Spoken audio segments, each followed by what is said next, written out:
The video plays on my phone screen, and I can't stop watching my father's smug face as he accepts his promotion to superintendent. His perfectly pressed suit, that rehearsed humble smile, it makes my stomach turn. 4 years, and he still wears the same navy tie with diagonal stripes, the one mother bought him for their 20th anniversary. My name is Kendra, and I shouldn't care about any of this anymore. I deleted all my family's social media years ago, but Sophie just had to send me this clip. "Thought you should see this," her message read. As if I needed another reminder of the perfect family image they maintain while pretending I don't exist. "Is that him?" Daniel appears behind me, his hand gentle on my shoulder. "You okay?" I nod, but my fingers are trembling as I replay the moment where father thanks his loving family for their support. The camera pans to Mother and Emily in the front row, both wearing matching pearl necklaces. My sister's smile is brittle around the edges. I wonder if anyone else notices. "What a performance," I mutter, closing the video. Did you catch how he didn't even mention Tyler? Or me? Just his 2 decades of dedication to family values and education. The words taste bitter in my mouth. Daniel sits beside me on our worn leather couch, the one we bought secondhand when we first moved in together. "You don't have to watch this stuff, Ken. It's not good for you." "No, I needed to see it." I stand up, pacing our small living room. Through the nursery door, I can hear our son's soft breathing during his afternoon nap. They're hosting this big community celebration next month. Everyone who's anyone in the district will be there. "Kendra." Daniel's voice carries that note of concern I've grown familiar with. "Whatever you're thinking, I'm thinking it's time." I stop pacing, meeting his worried gaze. Time everyone knew what kind of man William Preston really is. What kind of parents abandon their pregnant teenage daughter? What kind of people hide the existence of their disabled son for 30 years? My phone buzzes. Another message from Sophie. This time, it's a link to the event details, complete with press coverage information. My father's face beams from the promotional banner.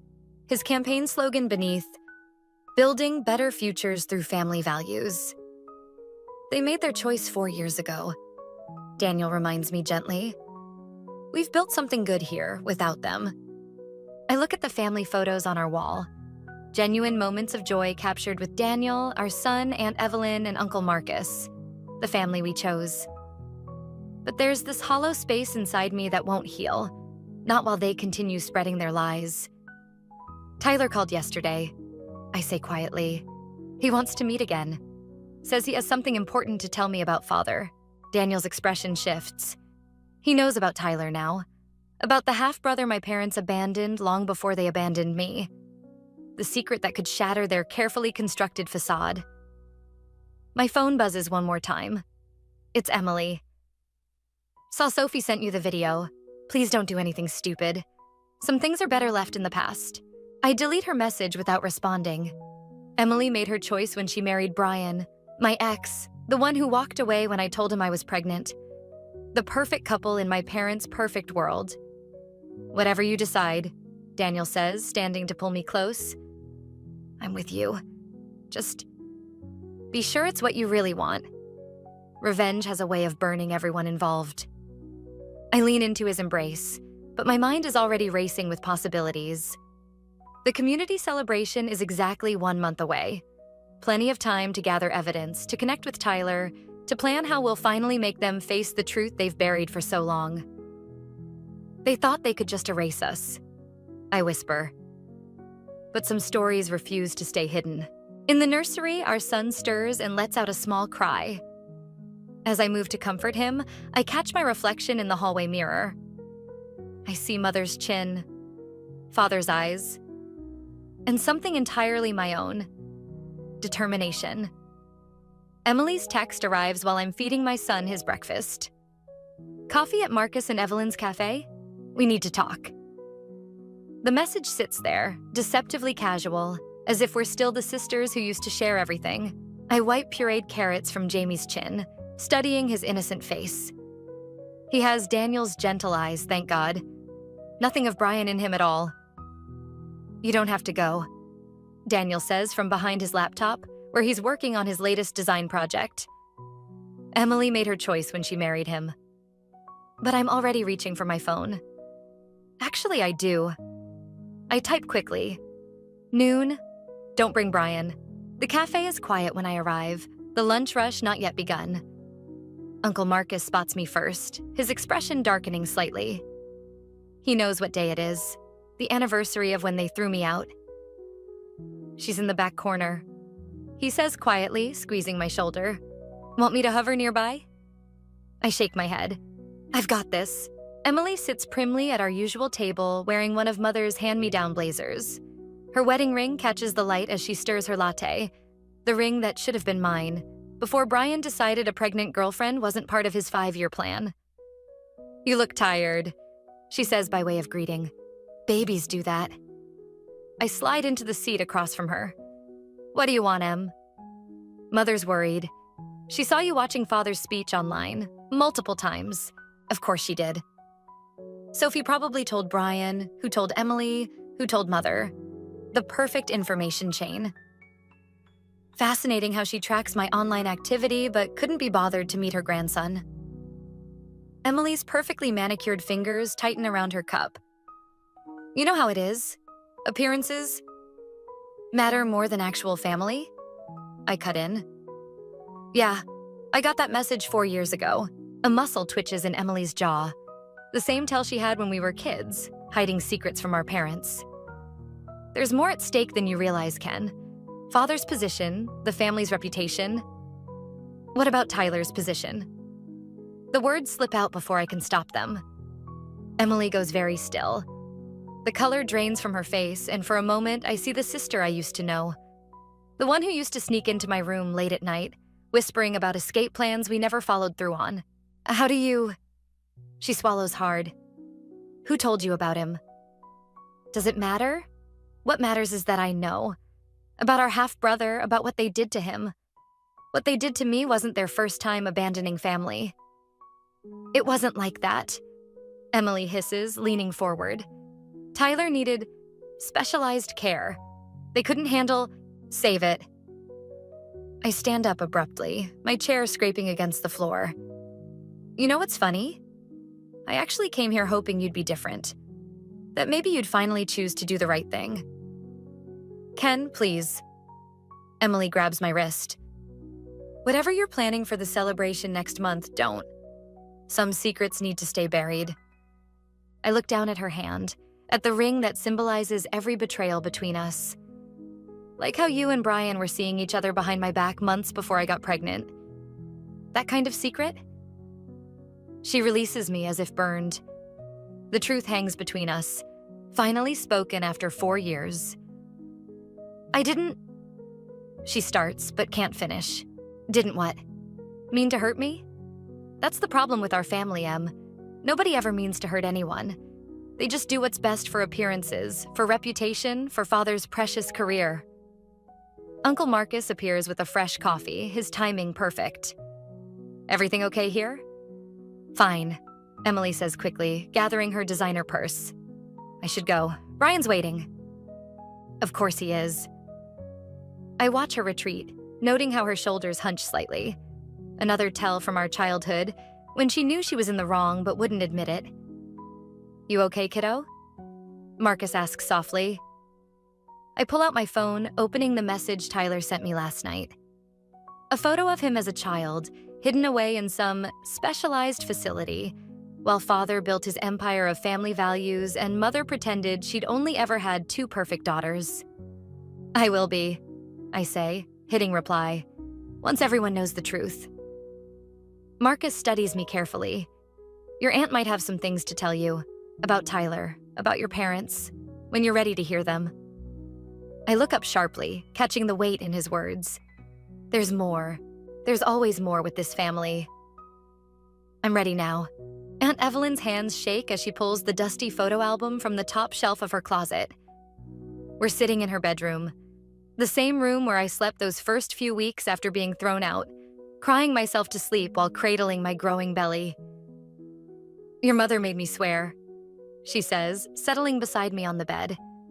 But I can't keep carrying this anymore. The album's leather cover is cracked, its pages yellowed. A hospital bracelet falls out as she opens it. Faded blue, dated 30 years ago. Tyler wasn't born with disabilities, Evelyn says quietly. The accident happened when he was 2. My fingers trace the bracelet. What accident? William was watching him, or supposed to be. She turns a page, revealing a toddler's bright smile. He was on the phone with the school board about a promotion. Tyler fell down the stairs. The room suddenly feels too small, too warm. I stand up, pacing like I do when Jamie's colicky. Father always said Tyler was born that way, that they couldn't handle a special needs child. Your father says a lot of things. Evelyn's voice carries an edge I've never heard before. Martha wanted to keep him, but William, he said it would ruin his career trajectory. A principal with a disabled son? The community would question his competence. My phone buzzes. Another message from Emily. I ignore it. There's more. Evelyn continues, pulling out an envelope. Medical records, payment arrangements to the facility, all in Martha's name, so nothing would trace back to William. Did Emily know? She was only 5 when it happened. They told her Tyler died. Evelyn's hands clench around the envelope. Marcus and we visited him when we could, until William threatened to ruin Marcus's business if we didn't stop. A photo slips from the album. Tyler at maybe 16, in a wheelchair, Evelyn and Marcus on either side of him. His smile is different now, but his eyes, they're father's eyes, like mine. Why tell me this now? Because Tyler contacted us last week. He's planning to attend William's celebration. She meets my gaze steadily. He wants to tell his story. My phone buzzes again. This time it's a text from an unknown number. We should meet. I have father's old journals. T. The pieces click together. Emily's panic at the cafe. Mother's sudden interest in my online activity. Father's rushed promotion celebration. They know he's back, I whisper. That's why they're pushing this event so quickly. William's already trying to discredit Tyler, Evelyn confirms, calling him disturbed, unreliable, claims he's just after money. I laugh, but it comes out harsh. Like he claimed I was just being rebellious and irresponsible? Kendra... Evelyn reaches for my hand, but I pull away. No, I'm done with their lies. I grab the envelope of records, my hands steady now. Tyler deserves justice. We both do. My phone lights up with Emily's third message. Mother knows you're at Evelyn's. She found Tyler's letters. Please, Ken, don't do this to the family. The family? I say aloud, my voice rising. What about what they did to us? Evelyn stands, pulling another box from under her bed. There's something else you should see. Letters Martha wrote to Tyler but never sent. And... She hesitates. Documents about other children. Before Tyler. My breath catches. What other children? Your father had another family, before Martha. A wife and daughter who disappeared after threatening to expose his abusive behavior. She pulls out a newspaper clipping, dated 25 years ago. The official story was they moved away, but I stare at the grainy photo of a woman who could be Mother's twin, holding a little girl. The article mentions a custody dispute, then nothing. My phone buzzes one final time. Tyler. I'm outside Evelyn's house. Time to talk about what really happened to Sarah and Rebecca Preston. I look at Evelyn, seeing the weight of decades of secrets in her eyes. Who are Sarah and Rebecca? Your father's first wife and daughter. She hands me the newspaper. And if William finds out you know about them, he'll do worse than just disown you. Some secrets are buried deeper than others. Through the window, I see a car pulling up. A man in a wheelchair emerges with help from his caregiver, my half-brother, the living proof of our father's greatest failure. Then it's time to start digging, I say, gathering the evidence of our family's darkest truths. All of it. Daniel finds me at the kitchen table at 3 a.m, surrounded by Father's old journals and Tyler's medical records. The coffee's long gone cold, but my hands won't stop shaking anyway. Jamie's going to be up in a few hours. He says softly, but I barely hear him. Listen to this, I say, pushing a journal entry toward him. March 15th, 1992. Sarah threatened to go public today. Claims she has proof. She doesn't understand what's at stake. My career, my future. Some sacrifices are necessary.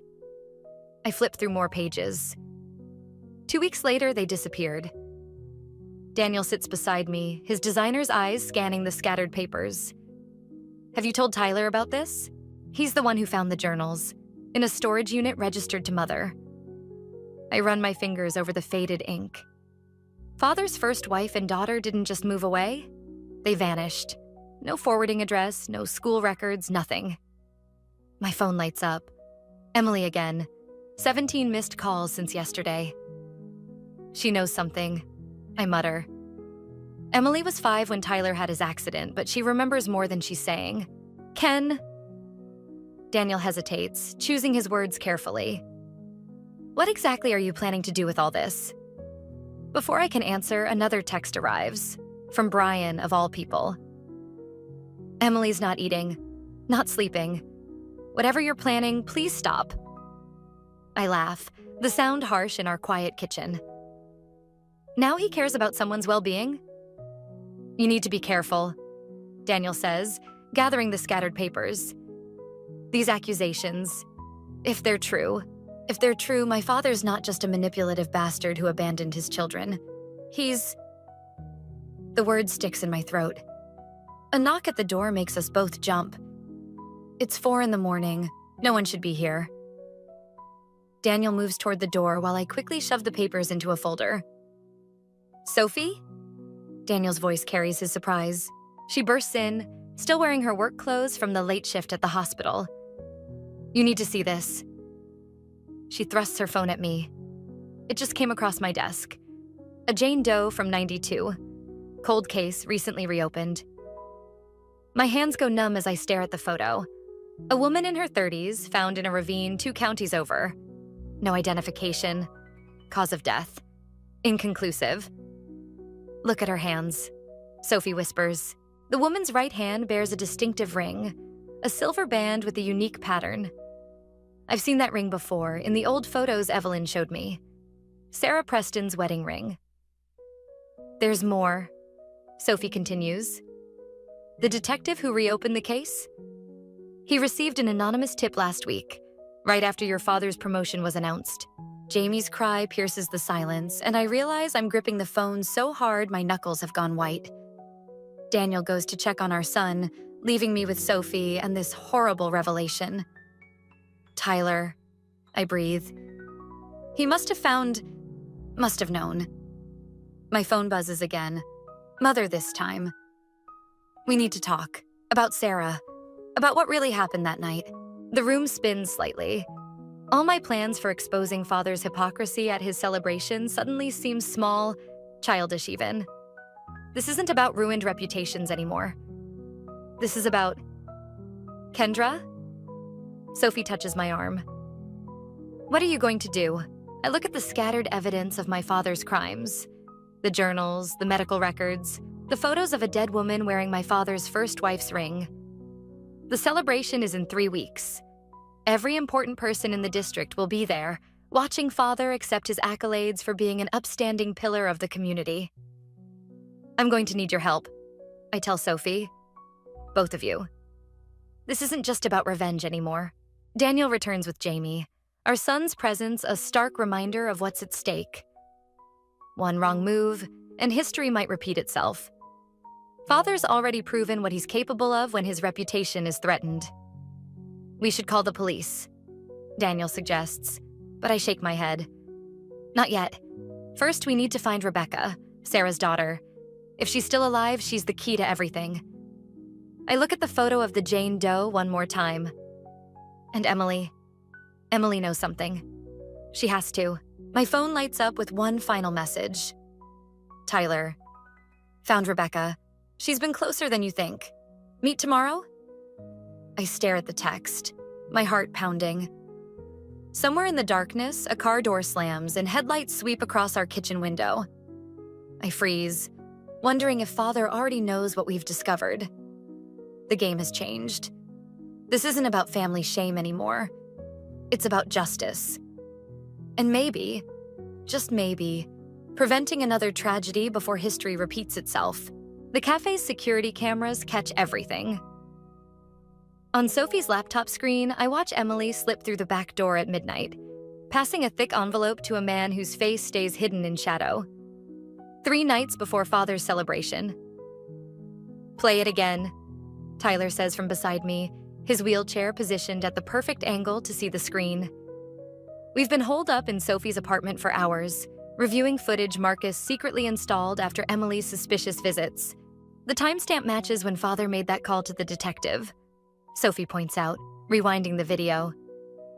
The one who suddenly dropped the reopened investigation into Sarah's case. My fingers drum against the table, muscle memory from years of anxiety under Father's roof. Emily's always been their perfect messenger. Clean hands, spotless reputation. Unlike some of us, Tyler says with a bitter smile, gesturing to himself. The door opens and Daniel enters with takeout bags. "Jamie's down for his nap at your aunt's," he tells me, but his eyes linger on the scattered evidence across Sophie's dining table. News clippings, medical records, Father's journals, a paper trail of destroyed lives. My phone buzzes. "Mother, Emily told us everything. About the cameras, about Tyler. Please, sweetheart, let's discuss this privately. Family matters should stay within the family." "Family matters," I echo, the words tasting like ash. Like Sarah's murder was a family matter? Tyler's hand finds mine, squeezing gently. "We're close, Ken. The celebration's the perfect moment. Everyone who matters will be there, watching their perfect superintendent accept his accolades." While wearing the watch he took from Sarah's body, Sophie adds, pulling up another photo. The distinctive gold timepiece gleams on Father's wrist in every public appearance since 1992. My phone buzzes again. Emily this time. "They know about Rebecca. She's not safe anymore." The room tilts slightly. "What does she mean they know about Rebecca?" Daniel asks, but I'm already dialing Aunt Evelyn's number. No answer. "Marcus said Emily's been asking about old storage units," Sophie says quietly. "One's registered to your mother." The pieces click together with horrifying clarity. "She's not just their messenger anymore," I whisper. "She's their cleaner, like Mother was for Father after Sarah." Tyler's wheelchair scrapes against the floor as he turns to face me fully. "There's something I haven't told you," he says, his voice tight. "About Rebecca. About why I really came back." But before he can continue, Sophie's laptop pings with an alert. New security footage, live from the cafe. Emily again, but this time she's not alone. A woman stands with her, their bodies tense in conversation. The woman's face is partially hidden, but I recognize the gesture she makes. The same nervous hair twist I do when stressed. "Rebecca," Tyler breathes. My phone lights up with a final message from Father. "The celebration begins at 7 p.m. tomorrow. Your sister tells me you've been quite busy. Remember, Kendra, everything I've done has been to protect this family. Don't make me protect it from you too." Daniel moves behind me, his hand warm on my shoulder. "We should call the police." "With what evidence?" Sophie counters. "Everything we have is circumstantial. And if Emily's warning about Rebecca is true, we need to move now," Tyler says firmly, "before they can hide her again. Or worse." I stare at the footage, at Emily and Rebecca locked in their tense exchange. My perfect sister, Father's loyal soldier, standing face to face with the daughter he erased 30 years ago. The celebration's elaborate plans mock us from a browser tab. Speeches, awards, community leaders gathered to honor William Preston's legacy of family values and educational excellence. "No," I say, standing abruptly. "We're done hiding in the shadows. They want to keep this in the family?" I grab Father's journal, the one detailing Sarah's final days. "Then let's make it a proper family reunion." "Kendra," Daniel starts, but I cut him off. "Call Marcus. Tell him to get Aunt Evelyn somewhere safe. Sophie, keep monitoring those cameras. And Tyler." I meet my brother's eyes, seeing my own determination reflected back. It's time to tell me everything about Rebecca. No more secrets. My phone buzzes one last time. An unknown number. Hello, little sister. We should talk before tomorrow. About father, about Sarah, about what really happens to people who threaten the Preston family name. The message is signed simply, R. The game has changed. Tomorrow's celebration won't just expose father's hypocrisy. It'll either end his reign of terror or add more names to his list of family casualties. And I'm done being afraid of making his precious list. The celebration hall gleams with false promises. Father stands at the podium, his superintendent's medal catching the light as he delivers his speech about family values and educational excellence. Mother and Emily sit in the front row. Perfect posture, perfect smiles, perfect lies. I clutch Tyler's evidence folder backstage, waiting for my cue. Daniel's text flashes on my phone. Police are here, ready when you are. But something's wrong. Emily's chair is empty now. And Rebecca hasn't answered since our meeting last night. Ladies and gentlemen, Father's voice booms through the speakers. Family isn't just about blood, it's about choices. My phone buzzes again. Unknown number.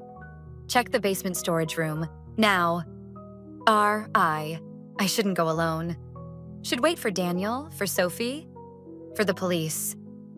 But my feet are already moving, carrying me down the service stairs. The basement lights flicker, casting shadows that remind me of childhood hiding places. The storage room door is ajar. Inside, Emily stands over an open filing cabinet, feeding documents into a portable shredder. You're too late, she says without turning around. Mother's already moved Rebecca, just like they moved Tyler all those years ago. Where is she? Safe. Safer than Sarah was, anyway. Emily's hands pause on a familiar-looking journal. Did you really think Father wouldn't have contingency plans? That he'd let you ruin everything he's built? Footsteps behind me. Mother's voice, soft and deadly. Oh, sweetheart, you should have stayed away. I spin around. Mother holds something in her hand. Sarah's watch, the twin to the one Father wears. The one missing from the evidence photos. Rebecca was never going to help you, Mother continues. She's been working with us for years. Who do you think kept Tyler's location secret? Who do you think made sure Sarah's case stayed cold? The realization hits like a physical blow. She's not Father's victim. She's his accomplice. She's family, Emily corrects, closing the now empty cabinet. The kind that understands what loyalty means. Upstairs, applause erupts as Father concludes his speech. Through the ceiling, I hear him introducing the next speaker, Rebecca herself, his surprise guest of honor. A touching story of reconciliation, Mother says, her smile sharp as broken glass. The long-lost daughter returning to support her father's legacy, much more compelling than your bitter accusations. My phone is dead. The evidence folder feels impossibly heavy. Tyler. I start, but Emily laughs. Had an unfortunate accident on his way here. Nothing fatal, just delayed. Indefinitely. The basement door clicks shut. Brian's voice carries through. All clear up here, sir. Ready when you are. Father's footsteps descend the stairs, each step echoing like a judge's gavel. He appears in the doorway, superintendent's medal gleaming.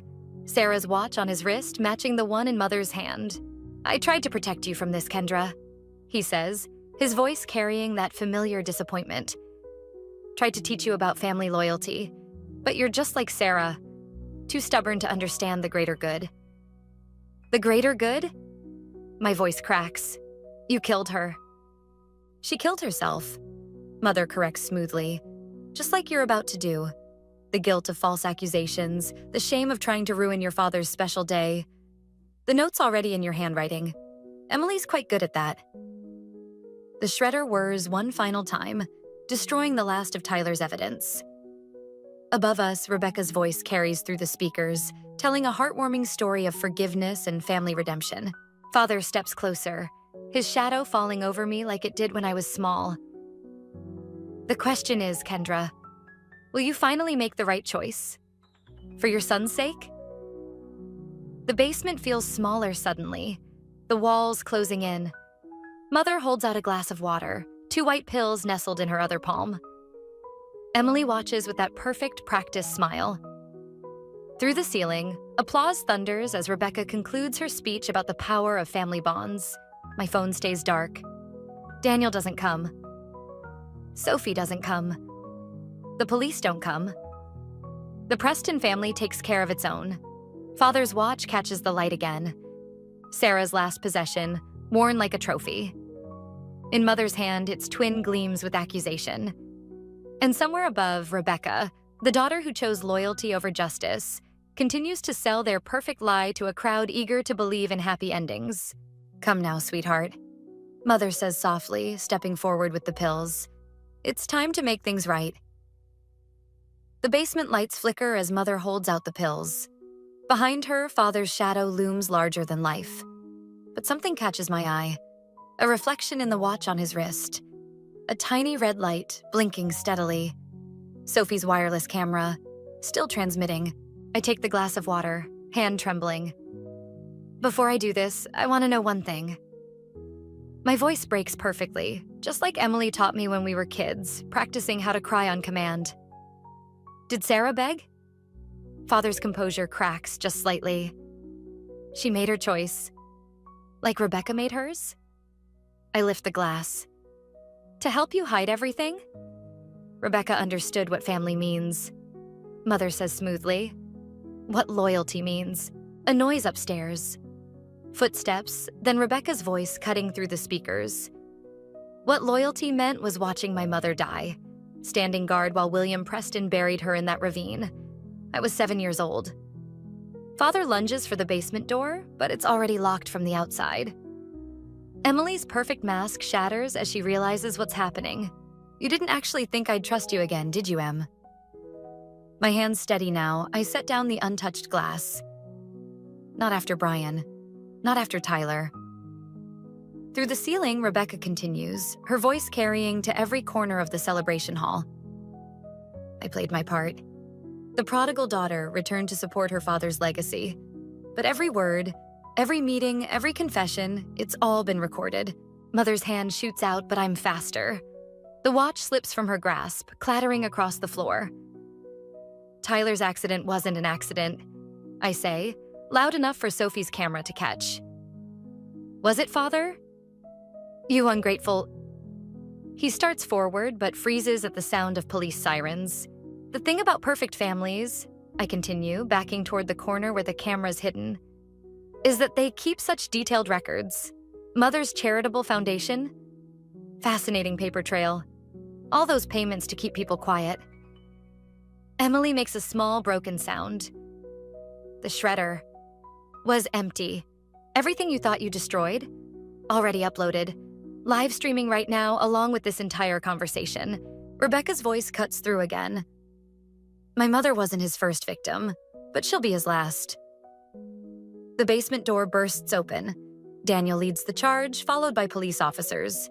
Behind them, I glimpse Tyler in his wheelchair, very much alive and holding a tablet displaying multiple camera feeds.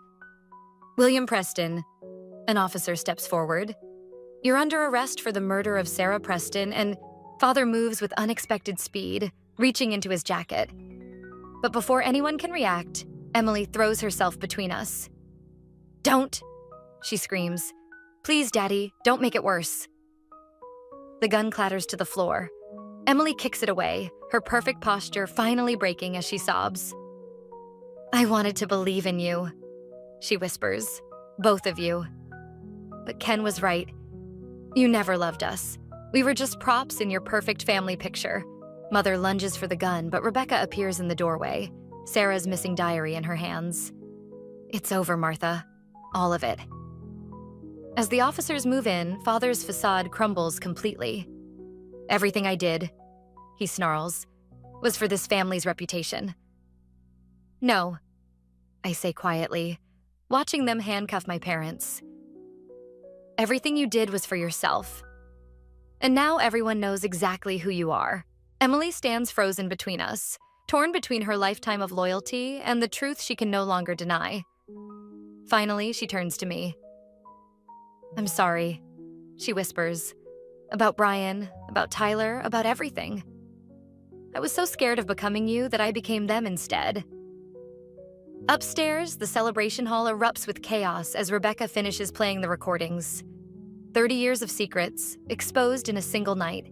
Daniel reaches for my hand as the officers lead my parents away.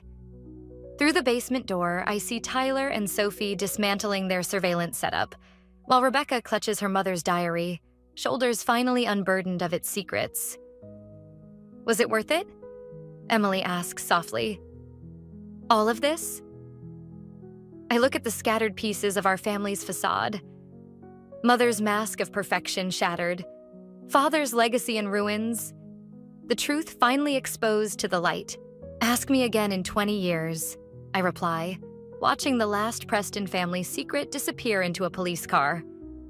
When we've all had time to build something real from these ashes. The courtroom empties slowly after the verdict. Life without parole for father, 15 years for mother. Justice served in clean, measured sentences that can't begin to capture 30 years of manipulation and murder. Emily lingers in the back row, clutching Brian's divorce papers. She hasn't signed them yet, but her wedding ring is gone. You did the right thing, Rebecca says, touching my arm. She's wearing Sarah's watch now, recovered from evidence after the trial. Your testimony, it gave others courage to come forward.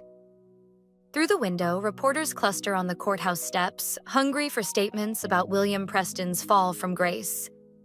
Tyler watches them from his wheelchair, his memoir already climbing bestseller lists. Ken. Emily's voice is small, nothing like the perfect Preston daughter she used to be. There's something else you should know, about Jamie. My heart stutters. What about my son? Father. He was planning to take him. The night of the celebration. He had papers drawn up, claiming you were unfit. That's why She swallows hard. That's why I finally helped you. I couldn't let him destroy another child. The revelation hits like a physical blow. Daniel's hand finds mine, steady and warm. The Preston family legacy, Tyler says bitterly. Always about the children they could control. But Emily isn't finished. There's more. Other families, other children, Mother's Charity Foundation. It wasn't just about hiding their crimes. They were collecting information, building files on anyone who might threaten their image. Rebecca pulls out her phone, showing us a downloaded database. Hundreds of names, dates, secrets. The true extent of my parents' web of control. What do we do with it? Sophie asks quietly. I think of Jamie, safe at home with Aunt Evelyn. Of the childhood Tyler lost, the mother Rebecca mourned, the sister Emily almost became. Of all the other families wounded by my father's obsession with perfection. We burn it, I decide. All of it. Let their secrets die with their power. But, Emily starts, no more revenge, no more exposing people's pain. We end it here. Tyler nods slowly, understanding. Break the cycle. Outside, the reporter's cameras flash as father's lawyer makes a statement. Through the glass, I watch my father's carefully crafted world crumble into headlines and sound bites. I should have protected you. Emily whispers. Both of you. All of us. You can protect others now, Rebecca says. Help us make sure this never happens again. Daniel squeezes my hand. Ready to go home? But before I can answer, a court clerk approaches with an envelope. This was found in William Preston's cell this morning, addressed to Kendra. Inside is a single photograph. Father and mother on their wedding day, young and smiling. But it's what's written on the back that makes my blood freeze. Ask your mother about her sister. Some family secrets even I couldn't control. Emily looks over my shoulder, her face paling. Mother had a sister? The photograph trembles in my hands. Another legacy of lies waiting to be unraveled. Another generation of Preston secrets threatening to surface. But looking at my chosen family, Daniel's unwavering support, Tyler's hard-won strength, Rebecca's quiet resilience, even Emily's stumbling steps toward redemption, I realize something important. It doesn't matter, I say, tearing the photograph in half. Whatever secrets are left, they don't control us anymore.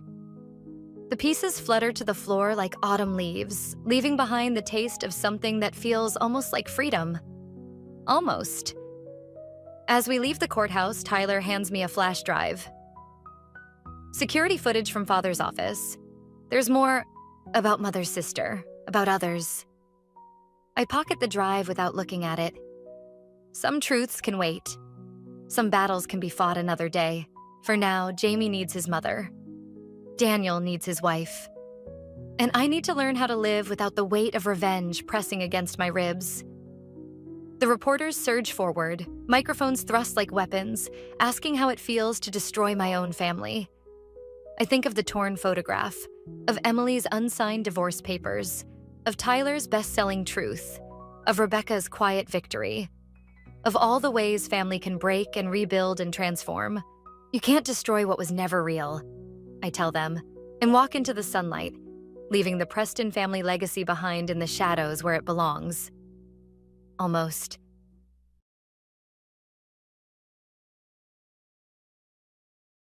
I'm Chloe, and I'm 26 years old. I've recently completed my third year at college, which has been an incredibly transformative but challenging experience. However, to truly understand my journey, you must know a bit about my background. I was raised in a household where I always felt out of place. My parents had a clear favorite, my older sister Eliana. Eliana, who is 4 years my senior, seemed to have taken an immediate dislike to me from the moment I was born. She would often tease me, destroy my belongings, and generally make my life difficult, while our parents simply shrugged it off as normal sibling behavior, though it was anything but normal. When I was 16, I developed a big crush on a boy named Logan from my school. He was, in my eyes, the cutest boy ever. I spent hours drawing his portraits in secret, hiding them under my mattress where I believed they were safe from prying eyes. Unfortunately, Eliana discovered them and displayed them on the school bulletin board.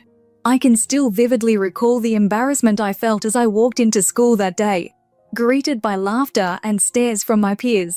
When Logan approached me, he kindly but awkwardly told me he didn't reciprocate my feelings. Devastated, I ran home, tears streaming down my face, only to find no comfort from my parents. As I tried to explain my humiliation, Eliana entered with a smug smile, dismissing her cruelty as a harmless joke, and my parents laughed it off, suggesting I needed to toughen up. The lack of empathy at home is why my acceptance into college felt like a liberation. It was an opportunity to escape the constant ridicule. The only beacon of support in my life was my grandmother. She was a nurturing soul who not only believed in my interior designer potential, but backed up her words by paying for my college tuition. She always told me, "Chloe, you have a special gift. Don't let anyone make you doubt that." For 2 years, she covered all my expenses, believing in my future. However, just before I was to start my final year, my grandmother became ill. During her last days, she made my parents promise to fund my final year of college. After her passing, at the reading of her will, we learned that she had left her house to my parents and her jewelry to Eliana and me. Eliana quickly claimed the most valuable pieces. Despite these setbacks, the faith my grandmother had in me has fortified my resolve. I am determined to excel in my last year of college and beyond, honoring her legacy by following my passion for art and carving a path that is truly my own. Riley decisively claimed the necklace, while asserting that Chloe, who usually showed little interest in jewelry, could have the ring. Without objection, Chloe accepted the diamond ring and securely stored it in a bank's safety deposit box. College life for Chloe quickly became enriched with new friendships. She met Ellie, a punk rocker with a knack for creating abstract art, a reserved individual who sculpted breathtaking pieces.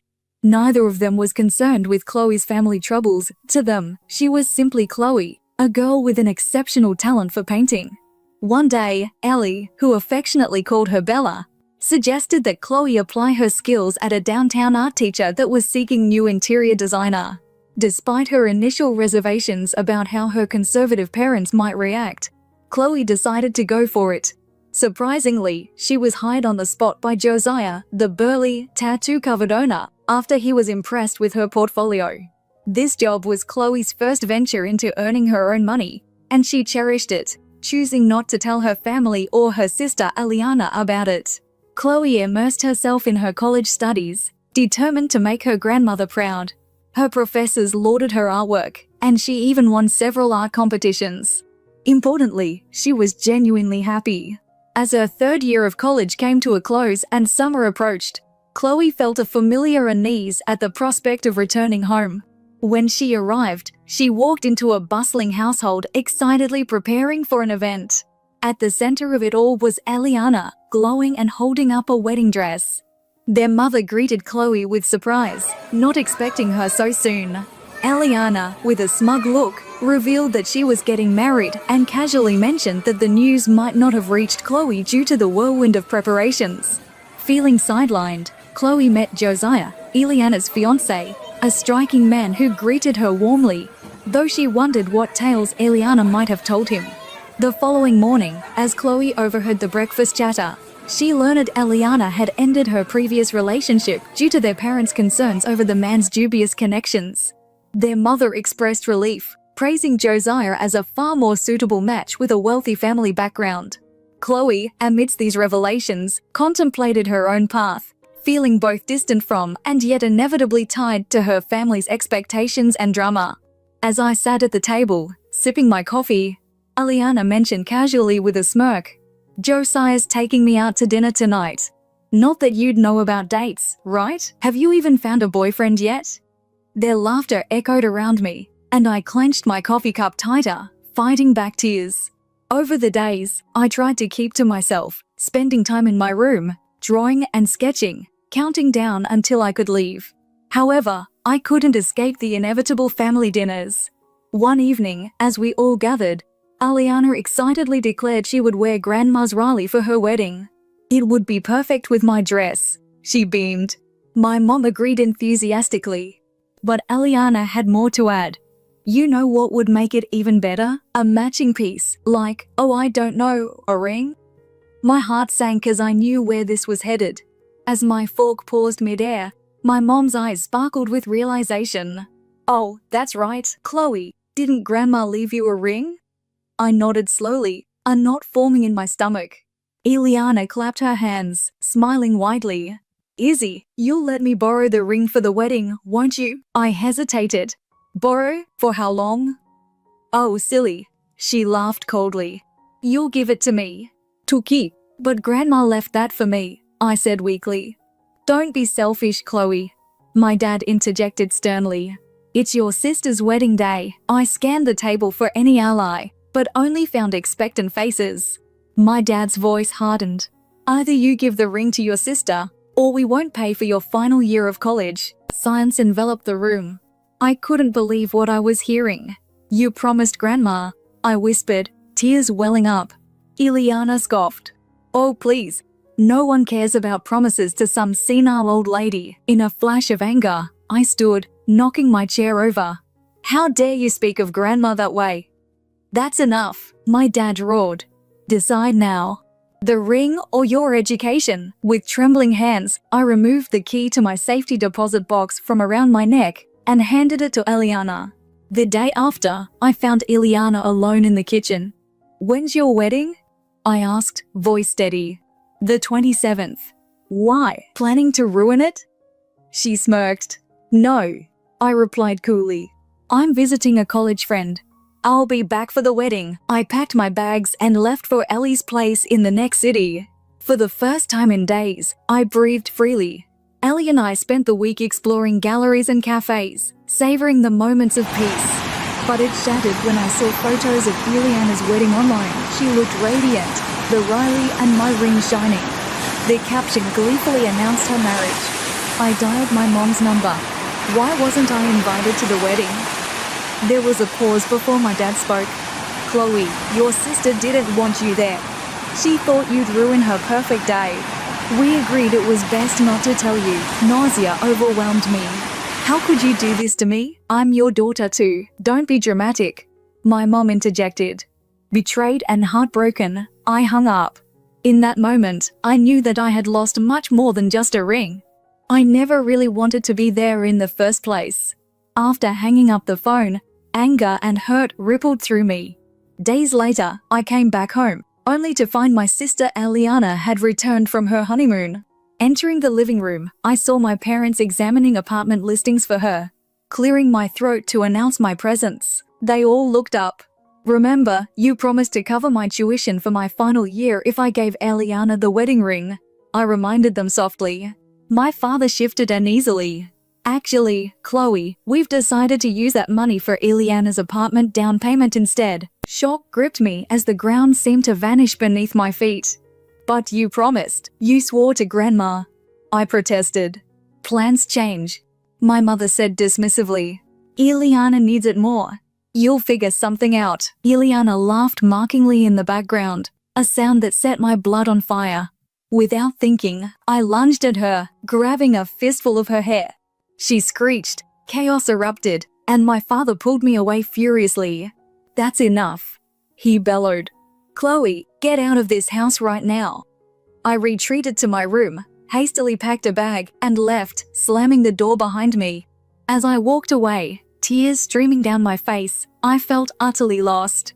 I ended up at my friend Ellie's place, crushed and adrift.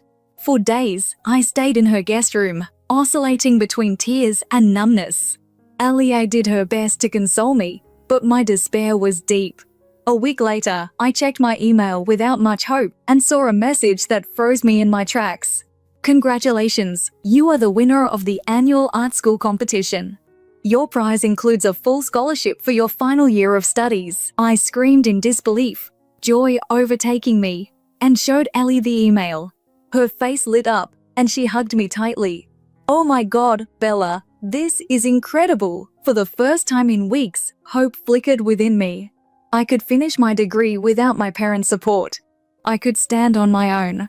When the new semester began, I immersed myself in my studies and a part-time job as an art teacher, distancing myself from my family's betrayal. Months passed, and I began to heal. One day, while hanging out with Logan, a classmate who worked at a pawn shop, he shared an intriguing story about a customer who pawned a stunning diamond necklace and ring. "What did she look like?" I asked casually. He described a woman who matched Eliana perfectly. "Could you draw the jewelry?"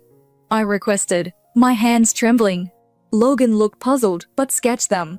The jewelry was unmistakably the one Eliana boasted about, and the ring was my grandmother's. "Logan," I asked, my voice dry, "could you get the security footage from the pawn shop?" Seeing my earnest plea, he nodded. "I'll see what I can do." A few days later, he handed me a USB drive. "Here," he said quietly, "but you didn't get this from me, okay?"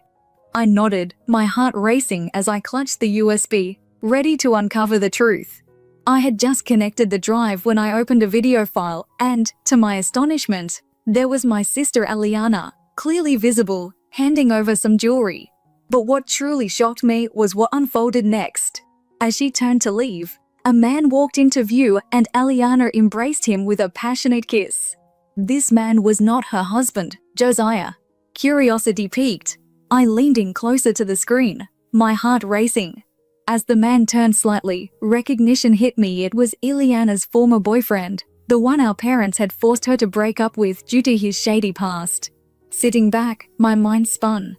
Eliana had not only pawned jewelry, including our grandmother's cherished ring, but was also involved with her notorious ex. Part of me was tempted to immediately expose her by sharing the video with our parents, Josiah, and anyone else deceived by Eliana's facade.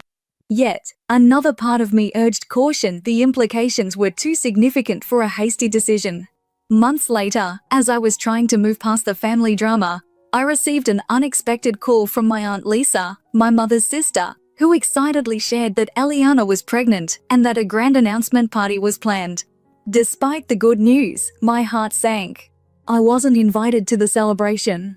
A week later, conflicting emotions tugged at me, but I decided to show up at my parents' home. The street was bustling with parked cars, and laughter echoed from within. Taking a deep breath, I approached the door and rang the bell. My mother answered, her smile vanishing upon seeing me. I entered past her into the living room where conversations halted, and all eyes, including Eliana's shocked ones, turned towards me. "What is she doing here?" Eliana whispered sharply. Amidst the ensuing confusion and murmurs, my father loudly demanded I leave. My mother, always the peacemaker, tried to smooth things over by denouncing me in front of everyone, causing a split among the relatives. Some defended me, while others supported my parents. As silence eventually fell over the room, I took the opportunity to speak. "Congratulations on your pregnancy, Ileana," I began. "But why aren't you wearing Grandma's Riley and ring?" Ileana paled at the question, her mother-in-law noting their absence too. Ileana faltered, claiming they were out for restoration. Slowly, I took out my phone. "That's interesting because I have a video here showing a different story." As I connected my phone to the TV, the room tensed. The pawn shop security footage played, showing Ileana clearly pawning the jewelry, followed by her intimate reunion with her ex. The revelation left the room in stunned silence as Ileana faced the consequences of her actions, her expression one of undeniable guilt. It wasn't Josiah in that incendiary video, passionately kissing another, but the fallout was immediate and explosive. As the clip ended, pandemonium took over the living room. Josiah, twisted by anger and shock, demanded answers from Ileana. "Ileana, what is this? Who is that man?" he bellowed, his voice breaking. Ileana, tear-streaked and visibly shaken, struggled to speak. Josiah's mother, her tone icy and sharp, intervened, demanding clarity, while his father, grave and stern, suggested a paternity test. As the room erupted with accusations, I discreetly exited the scene. I had revealed the painful truth, and for the first time in years, I felt a burden lift from my shoulders. In the following weeks, the extent of Ileana's betrayal unfolded. I learned through whispered family updates that she had been secretly meeting an ex-boyfriend with a dubious past, misusing Josiah's funds to cover her ex's debts, even pawning her own jewelry. The paternity test results were unequivocal. The child was not Josiah's but her ex's. Devastated, Josiah filed for divorce and sued Ileana for emotional and financial damages. Her ex, upon hearing the news of the pregnancy, disappeared, leaving Ileana to face the consequences alone. My parents, who had once idolized Ileana, were forced to confront the stark reality of her deceit. They took out a significant loan to cover the damages Josiah demanded. As their once favored daughter fell from grace, they blamed me. My mother's bitter voicemail accused me of ruining Ileana's life, but I deleted it, untouched by their scorn.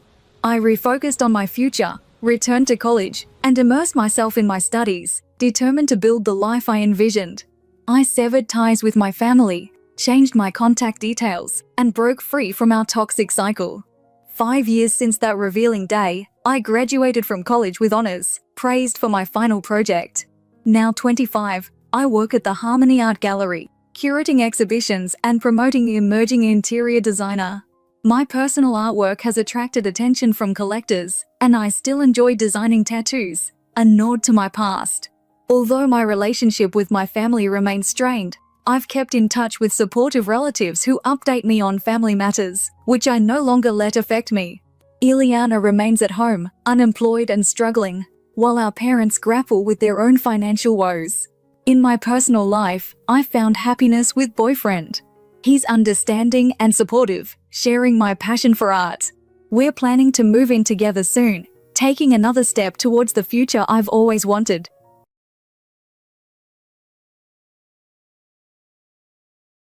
I felt a chill run through my veins as I stared at the message on my phone from John declaring he wanted a divorce. After 2 decades of marriage, this was his method of communication? My hands trembled with a mix of shock and anger as I confronted him in the living room. "What on earth is this, John?" He looked up, his expression disturbingly neutral. "It's clear, Ellie. I want a divorce. Why now? Why after all these years?" I could barely keep my voice steady, the hurt evident in each word. John just sighed, treating our conversation as an annoying interruption to his day. "I've fallen in love with Eliana, my colleague. It's serious, and I'm planning a future with her." The world seemed to tilt as he spoke. Eliana, the vibrant, blonde colleague who was always by John's side at work events. "How long?" I managed to ask. 5 months. "And she's moving in soon. You need to leave," he added coldly. The audacity floored me. This was my home too. John stood, his height imposing. I'm doing this, Ellie. Better accept it. Tears blurred my vision. The man I loved, the father of our children, had reduced our life to rubble for a fling. And our daughters, Carol and Jenny, don't they matter? They're grown. They'll understand, he asserted, his tone harsh. I laughed, a bitter sound filled with pain. Understand that their dad betrayed their family? For a fling? He was unyielding, slamming his fist down. I've decided. Leave by week's end. Heartbroken, I promised him regret as I stormed out, slamming the door behind me. Sobbing uncontrollably, I drove without direction, my thoughts spinning with betrayal and fear. What would I tell our daughters? How could I endure the humiliation? As dusk fell, I found myself at my friend Zoe's doorstep. She enveloped me in a hug as I recounted the crushing news. That bastard, she seethed. He won't get away with this. We're in this together. Her support was a lifeline in the storm. Determined, I knew I had to stand my ground. John had underestimated me. This was just the beginning. Returning home, I braced for another tough conversation with Carol and Jenny, who seemed engrossed in their phones. We need to talk, I said, my voice shaky. Carol looked up, her tone resigned. Is this about Dad's girlfriend, Eliana? Stunned, I realized they knew. You're okay with this? Their casual acceptance and harsh words cut deep. They blamed my absence, my dedication to my career, for the rift. Every sacrifice I made for them now thrown back in my face. As they dismissed my feelings, calling me selfish, tears welled up in my eyes. Despite everything, I resolved to fight not just for my dignity, but for our family's well-being. If John thought he could discard me so easily, he was sorely mistaken. The battle lines were drawn. Jenny, if you truly loved us, you'd want us to be happy, Jenny stated icily. Her words stung. We're content living with Dad and Eliana. We don't need you here. The pain was palpable, as if my heart was being torn from my body. I couldn't believe my own daughters, aligning themselves with their father, the man who betrayed us and his partner. Did John put you up to this? I demanded, a moment of clarity hitting me. They must have been influenced by their father. Carol rose from her seat, her expression contorted with indignation. Nobody put us up to anything. We're old enough to make our own decisions, and we choose to stay with Dad and Eliana. You're no longer welcome here. Recoiling as if struck, I felt my eyes well up with tears. You can't mean that, I whispered. We do mean it. Leave, Mom. And don't come back, Jenny declared firmly, standing beside her sister. Devastated, I left the house, collapsing on the front lawn as tears blurred my vision. How had my life unraveled so quickly? My husband, my daughters, everything I cherished, gone in an instant. Amidst the overwhelming grief and sense of betrayal, a fiery spark of anger ignited within me. John had orchestrated this. He had manipulated our children to his advantage, and Eliana, that cunning woman, had played her part too, worming her way into their lives while dismantling ours. Regaining some composure, I wiped my tears away. I was determined not to let them destroy me. Pulling out my phone, I dialed the best divorce lawyer in town. Hello, this is Ellie, I said, my voice resolute. I need your help. My husband has betrayed me and turned my daughters against me. I intend to take him for everything he's worth. As I ended the call, a renewed sense of purpose washed over me. I was resolved to emerge from this stronger than ever. John and Eliana would regret ever crossing me. In my attorney's office, my fists clenched as he reviewed the evidence, bank statements, credit card receipts, all pointing to John's deceit. Mrs. Thompson, he said, his eyes meeting mine, it appears your husband has been quite active. He's been draining our joint account for months, I replied, anger seeping through my voice. I had no clue until I started investigating. And the money? My attorney inquired, leaning back thoughtfully. It went to his escapades with Eliana. Lavish meals, luxurious gifts, trips. They've been enjoying themselves on my dime while I've been struggling to keep us afloat, I explained, bitterness lacing my laugh. Liam's expression hardened. And your shared assets? The house, your investments? I swallowed, the memory of an overheard conversation between John and Eliana surfacing. He plans to use it all for a new venture with her, leaving me with nothing. Not if I can help it, Liam declared firmly. We'll ensure you receive what you're rightfully owed, Mrs. Thompson. Every last penny. Grateful for his support, I felt reassured. Thank you, Liam. I'm at a loss without you. He offered a wry smile. Thank me when we've taken your husband to the cleaners. Now let's strategize. For the next hour, we delved into the evidence I had collected, constructing a solid case against John. Liam was optimistic about proving not only the infidelity, but also the financial misconduct. As I left his office, invigorated with resolve, I felt ready to face whatever came my way. I wouldn't allow John to break me. I was ready to fight back. My phone vibrated with a text from Zoe asking about the lawyer's visit. I quickly responded, better than I could have hoped. I vowed to show John just how big a mistake he had made the moment he decided to betray me. As I shared my plan with my best friend, her response was swift and supportive. That's the spirit, Val. I'm so proud of how strong you are, she exclaimed, her words bolstering my resolve. My friend had been an unwavering pillar of support through the ordeal, her steadfast presence vital to my endurance. As I settled into the driver's seat of my car, a quick glance in the rearview mirror revealed the toll the past events had taken on me. Red, swollen eyes, and a complexion that spoke of sleepless nights. Yet, a newfound determination flickered in my eyes, a spark reignited with the thought of fighting back, not just for me but for my daughters, Carol and Jenny. They had been swayed by their father's deception, but I was determined to reveal his true character. Eliana, that crafty interloper, thought she could waltz into my life and dismantle everything I cherished, my husband, my family, my entire world. But she was sorely mistaken. I was poised to expose her for the opportunistic homewrecker she was. As I drove away from the parking lot, a calming sense of resolve enveloped me. I had a daunting journey ahead, but I was ready to take it head-on. John and Eliana were oblivious to the storm that was coming their way. I am Ellie Thompson, unbreakable and determined.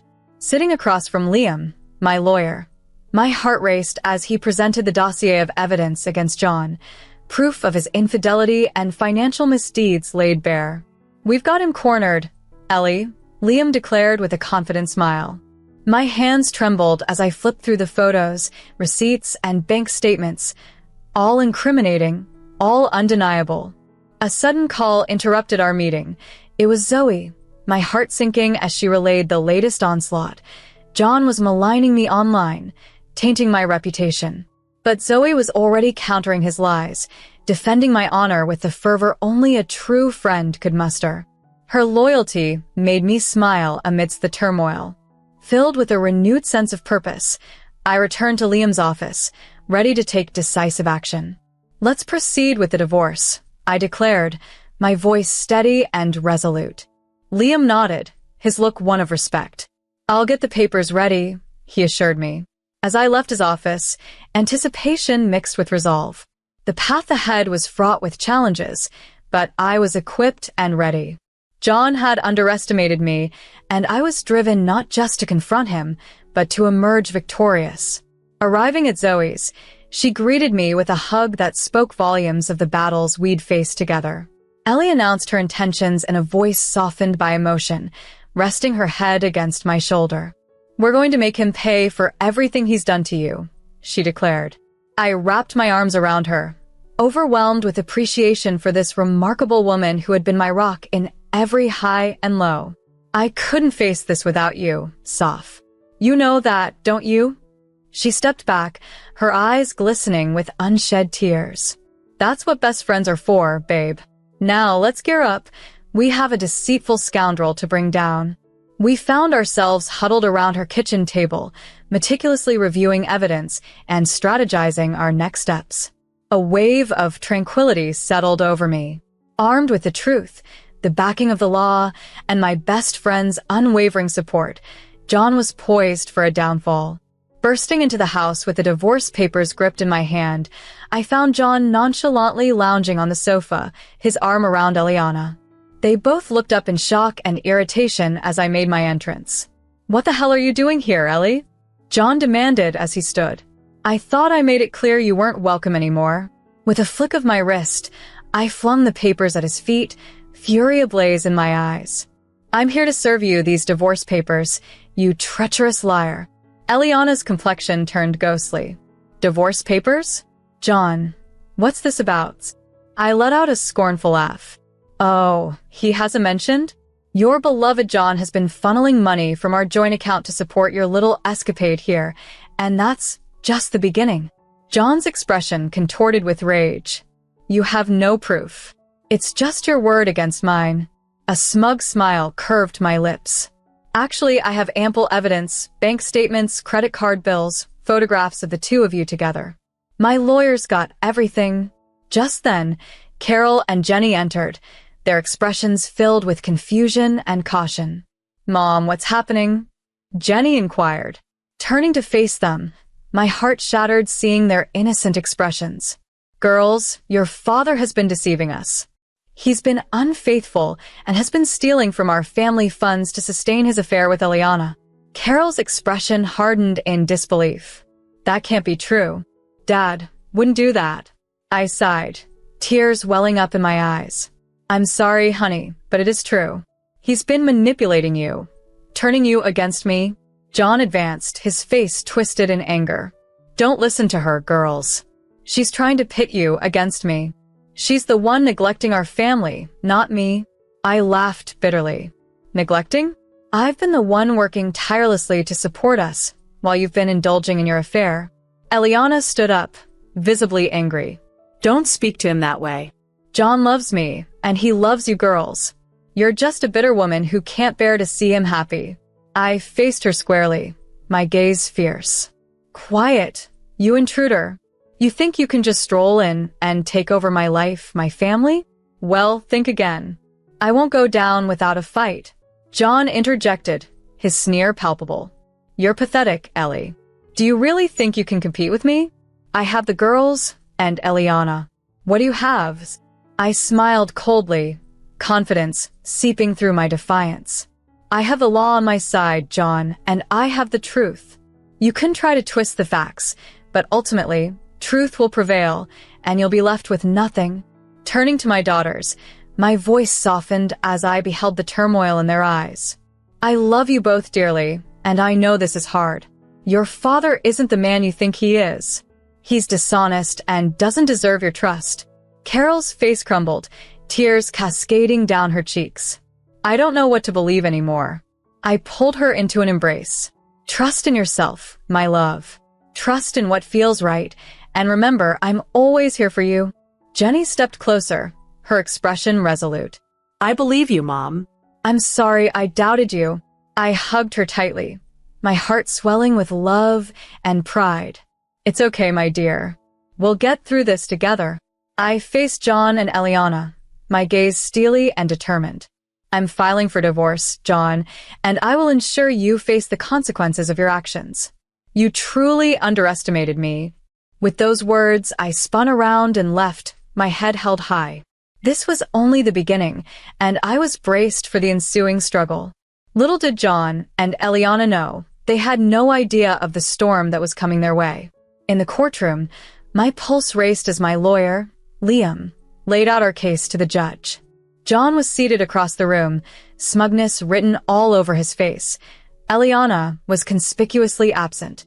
"Your Honor," Liam asserted confidently, "we present undeniable evidence that Mr. Thompson has partaken in extramarital activities and has diverted our marital resources to fund these indiscretions. We also have evidence of his attempts to estrange the children from their mother." The judge, a formidable woman in her 50s, nodded gravely. "I've looked over the evidence, Mr. Stevens, and it's quite persuasive indeed." John's attorney, donning an expensive suit, rose to speak. "Your Honor, these accusations are mere conjecture. My client is a committed father and husband who has been wronged by a resentful ex-wife." Anger surged within me at his portrayal of me as the antagonist. But Liam was prepared. With all due respect, Your Honor, the evidence is clear and factual. We have bank statements, credit card records, and photographs that document Mr. Thompson's unfaithfulness and financial misconduct. This is beyond mere speculation. The judge peered at John sternly. Mr. Thompson, do you wish to respond?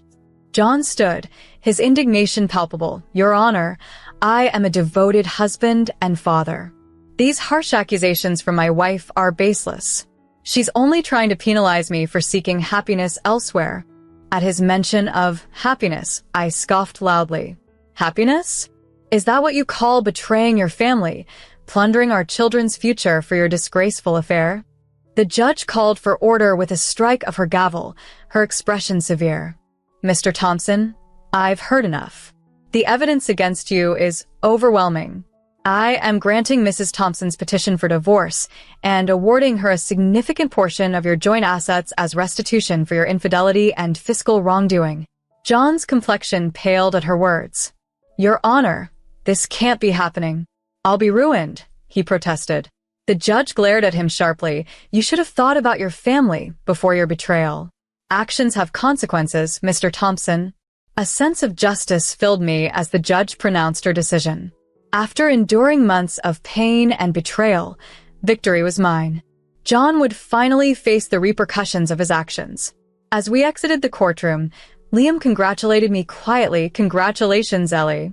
You fought for yourself and your children, and you prevailed. I embraced him, tears of relief and thankfulness streaming down my face. Thank you, Liam. I couldn't have done this without you. Stepping into the sunlight, a wave of freedom swept over me. The nightmare was over. I was liberated from John's deceit and control, ready to embark on a new chapter in my life. Then, there was Eliana, standing on the courthouse steps, her expression one of shock and dismay. John, she cried out, her voice quivering. As I watched John shuffle past her, his shoulders slumped in defeat, he murmured a weary goodbye. It's over, Eliana. I've lost everything, he said, his voice a blend of resignation and sorrow. Eliana's face twisted with grief, tears cascading down her face as she clutched at the last straws of their shared dreams. But what about us? What about all the plans we made together? She pleaded. John's reply was tinged with bitterness. There's no future for us, Eliana. I'm penniless and I'm on my own. You should find someone else who can offer you what I no longer can. I stood there, a silent observer, watching as Eliana crumpled to the floor, her sobs echoing off the walls. A part of me felt vindicated. After all, she had a role in the downfall of my family. Yet, overwhelmingly, I felt exhausted by the never-ending deceit and betrayal that had surrounded us. It was time to leave the chaos behind. I walked away from the courthouse, my spirit lighter, knowing the worst was over. I had survived the turmoil that John and Eliana had wrought, and now I was free to rebuild my life, to find joy and peace once again. A year had passed since the divorce, and here I was in my new apartment, surrounded by boxes, yet filled with a newfound optimism. My business was flourishing, and a tranquil calm had settled over my life, a stark contrast to the years of tumult. However, there was still one matter that lay unresolved: my daughters, Carol and Jenny. The estrangement since the divorce weighed heavily on me, but I knew they needed time to process their father's betrayal and their own conflicted feelings. With college on the horizon for them, it felt like the right moment to bridge the gap. I picked up the phone, my heart pounding with anticipation, and dialed Jenny. "Hello, Mom. Is everything all right?" Her voice came through, tentative yet clear. "Yes, sweetheart, everything's fine. I was hoping you and Carol could come over. I'd like to talk," I replied, my voice steadier than I felt. There was a pause, fraught with hesitation, then, "Okay, we'll be there in an hour." I busied myself straightening up the apartment, each movement helping to steady my nerves. When the doorbell rang, I took a deep breath and opened the door. There stood Carol and Jenny, their expressions uncertain. "Come in, girls." I ushered them inside, and we settled into the living room, enveloped by an uneasy silence until Carol broke it. "Mom, We're sorry for everything. Tears welled up in my eyes. I know, and I'm sorry too. I should have been there more, should have shielded you from the worst of it, I said softly. Jenny shook her head, her eyes brimming with regret. It's not your fault, Mom. We were the ones who got swept up in Dad's lies. It was our mistake. Taking their hands in mine, I reassured them. You were manipulated by someone who should have been your protector. That's not on you. Tears rolled down Carol's cheeks. But now we're paying the price. Dad's broke, and he can't help with our college fees. I squeezed her hand, my heart aching for them. Don't worry, we'll figure this out together. I've saved up for your education, and we'll find scholarships and grants. You're not in this alone. Jenny looked up, hope flickering in her eyes. Really? You'd do that for us, even after everything. I pulled them both into a hug, my voice firm with resolve. Of course. You're my daughters. I love you more than anything, and nothing will ever change that. As we sat together, enveloped in the comfort of each other's embrace, tears flowed freely.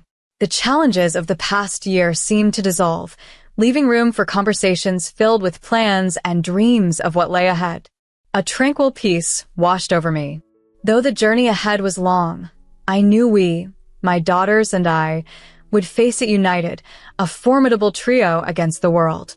That evening, as Carol prepared to leave, her expression earnest, she spoke of renewal and hope. Mom, we can't undo the past, but we want to make things right again. We want to be a part of your life, if you'll let us. Embracing her tightly, I reassured her, of course, you're my family. Nothing will ever change that. Watching them drive away filled me with a newfound hope and a readiness to embrace the bright future ahead. John and Eliana's efforts to bring me down had not only failed, but had fortified my resolve. I was stronger and more resilient, bolstered by the love and support of my daughters. My name, Ellie, had become synonymous with strength and perseverance. Years later, standing in the lobby of my new office, pride and achievement surged through me. The years following my divorce had been transformative, allowing me to establish a thriving interior design business that exceeded my expectations. My daughters, now successful and independent, stood by me, their pride evident. Mom, this is incredible, Jenny marveled, awe coloring her voice. You've come so far. Gripping her hand, I acknowledged our collective progress. We've all come so far, and I couldn't have done it without you both. Carol, her eyes glistening, added, We're so proud of you, Mom. You're an inspiration to both of us. Walking through the sleek, modern office space, I reflected on the arduous path that had led me here, fraught with betrayal and nights filled with doubt. Yet through it all, I emerged more determined and resilient. The grand opening of my office was a celebration with friends, colleagues, and clients. Feeling a tap on my shoulder, I turned to see Zoe, my steadfast supporter and friend, with a smile that knew too much. Congratulations, Val, she said, pulling me into a warm embrace. You really showed them. I hugged her back, feeling emotional. I couldn't have done this without you, Soph. You've been my rock. As she stepped back, her expression turned serious. I have some news about John, she began. A ripple of apprehension passed through me, but I quickly dismissed it. John belonged to a chapter of my life that had long since closed. He had faced hardships, his ventures failing, leading him to a humbled existence, a stark contrast to the life he had once envisioned.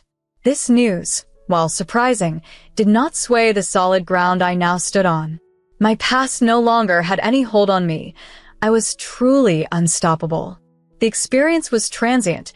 I had moved forward and carved out a new life for myself. John's destiny no longer weighed on my mind. I'm sorry to hear that. I responded in an even tone, but it's no longer my issue. He chose his path, and now he must face the repercussions. Safia gave me a look of admiration, and a proud smile graced her lips. You're absolutely right, Val. You've moved forward and crafted something remarkable. Don't let him pull you back into the mire. As the festivities buzzed around us, a profound peace settled within me. I had confronted my past, battled my inner demons, and come out on top. Gone was the fractured, desolate woman I once was, replaced by a strong, confident, and accomplished figure, all thanks to my daughters. As the evening unfolded, Carol and Jenny pulled me aside, their expressions laden with sincerity.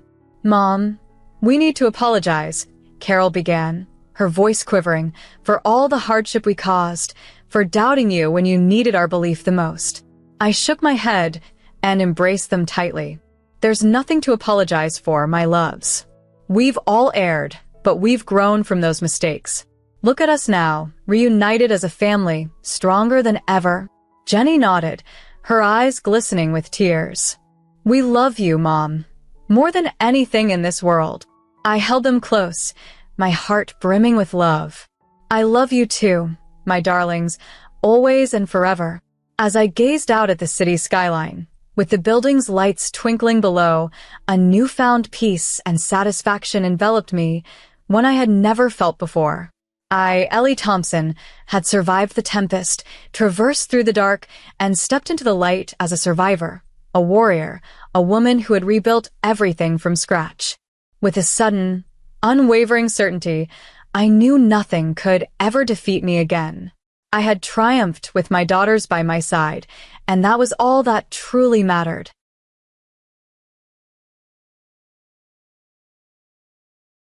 I grew up in a modest middle-class family in suburban Chicago.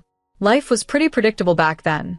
My father dedicated 27 years to the police force before he retired, and my mother, Nora, continues to work as an office manager at Lincoln Elementary. They did their best to provide for us, and although we weren't rich, I never felt we lacked anything important. I'm Hazel, though I was known by that name until I got married and became Hazel Reynolds. After earning a degree in accounting from college, I secured a position at Anderson & Partners, a well-established, mid-sized firm. The job paid well and offered consistent work. My daily routine was uneventful: wake up, work, return home, and repeat. That was until a fateful rainy day in October changed everything. I was in a hurry to grab my morning coffee from Starbucks when I accidentally bumped into Owen. In my rush, I spilled my coffee all over his expensive suit. Mortified, I began apologizing profusely, offering to cover the dry cleaning costs. To my surprise, he just laughed it off and suggested I could make it up to him by joining him for dinner that evening. That dinner led to many more, and soon, Owen became a significant part of my life. He was unlike anyone I had ever dated. He was the son of Hudson and Riley, the affluent owners of Reynolds Industries, a major manufacturing company in the Midwest.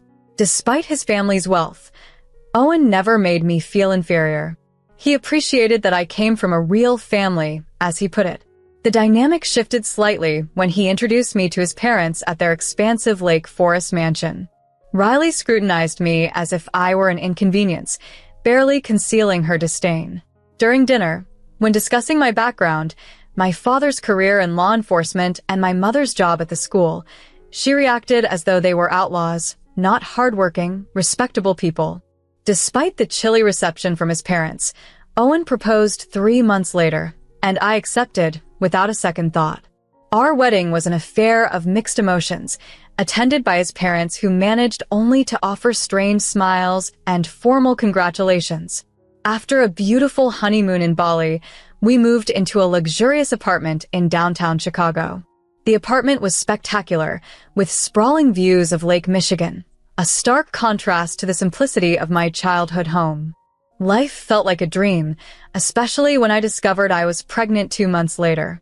Owen was overjoyed, and even his parents seemed to warm up to the idea, though Riley backhandedly commented on the baby's good breeding on one side. We named our son Hudson Jr., Hudson for short, after his grandfather. He was born on a serene, snowy morning in December. Holding Hudson for the first time made all the hardships fade away. Riley's constant criticisms, the whispers at company parties about how an accountant had snagged the boss's son. All of it paled in comparison to the joy of being Hudson's mother. Those first couple of years were genuinely happy times. Owen embraced fatherhood wholeheartedly, often coming home early to spend time with Hudson and taking us out to the park on weekends. Despite the rocky start and ongoing challenges, Those moments made everything worthwhile. Owen was prospering as the deputy chief manager at Reynolds Industries, while I juggled part-time accounting from home, caring for our son Hudson and managing the household. Riley and Hudson, my in-laws, weren't particularly fond of me, but they adored Hudson, lavishing him with pricey gifts and insisting on frequent visits. However, as Hudson approached his 3rd birthday, I noticed a shift.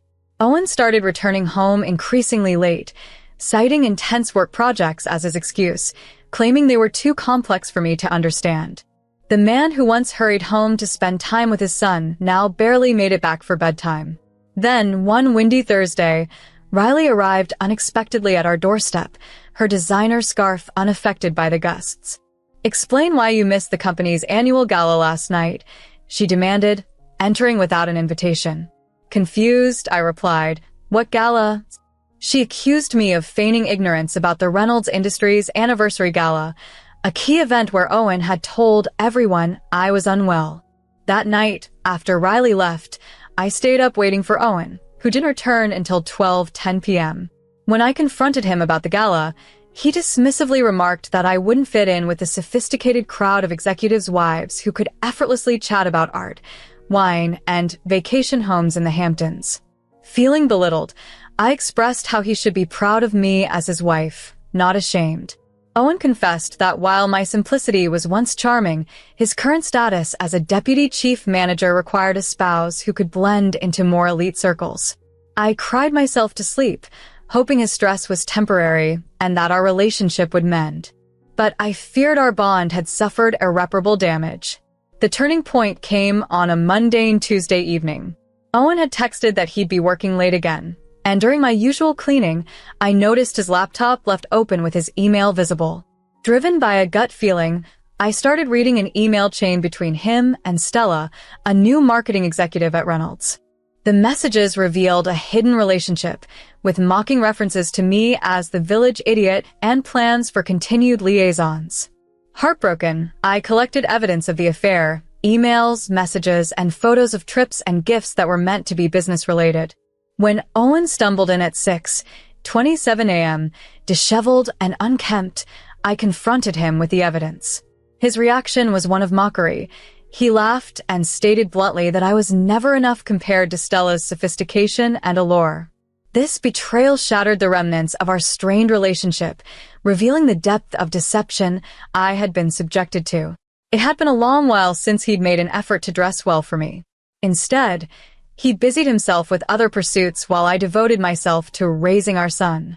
Over coffee, as casual as if discussing the weather, he laid out his plans. "We'll stay married officially. It's better for my image at work," he declared. Stella was in on this arrangement, and he hinted, with a cruel smirk, that maybe he'd make time for me occasionally, if I was lucky. With my heart pounding and hands trembling, I packed some essentials and gently roused our son, who was soundly sleeping with his teddy bear. "We're going to stay with Grandma and Grandpa for a bit," I whispered. As we readied to leave, he watched from the doorway, taunting, "You'll come back. Where else could you go?" Ignoring his words, I took our son and left, tears streaming down my face as I drove to my parents' home. My mother, clad in her bathrobe, instantly understood the situation from my tear-streaked face and enveloped me in a comforting embrace. 3 days later, Riley, with a smug grin, delivered the divorce papers to my parents' doorstep.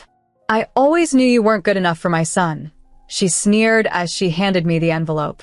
But the divorce was just the beginning. Owen was now seeking full custody of our son, with his lawyer painting me as an unfit mother, accusations that couldn't be further from the truth. During the custody hearing, his lawyer depicted me as unstable and jealous, allegations that felt like a slap in the face. Thankfully, I had gathered ample evidence.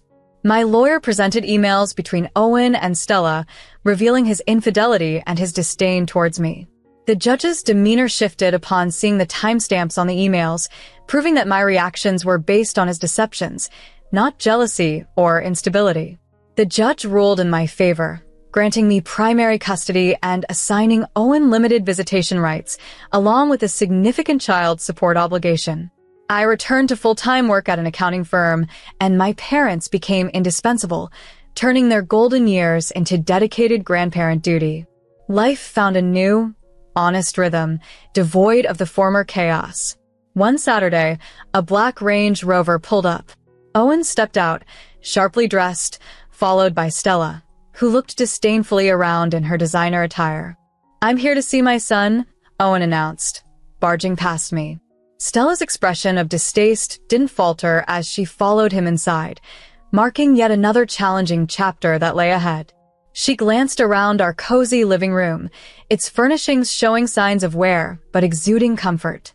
Bursting into laughter, she scooped up one of my mother's treasured family photographs. "This place is a total wreck," she mocked. "It's like a doghouse." I bristled at her words. "Watch your language," I cautioned. She spun towards Owen, her voice dripping with disdain. "Owen, darling, you can't possibly think it's okay for your son to live here.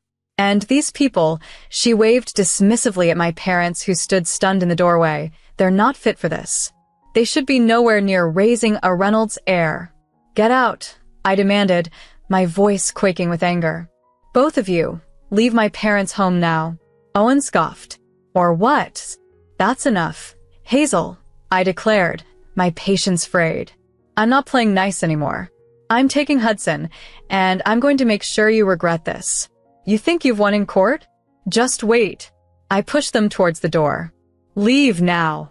"Come on, Owen," Stella cooed. "This dump probably has fleas." As they drove off, I wrapped my arms around my parents. My mother was in tears, and my father's fists were clenched in barely restrained fury.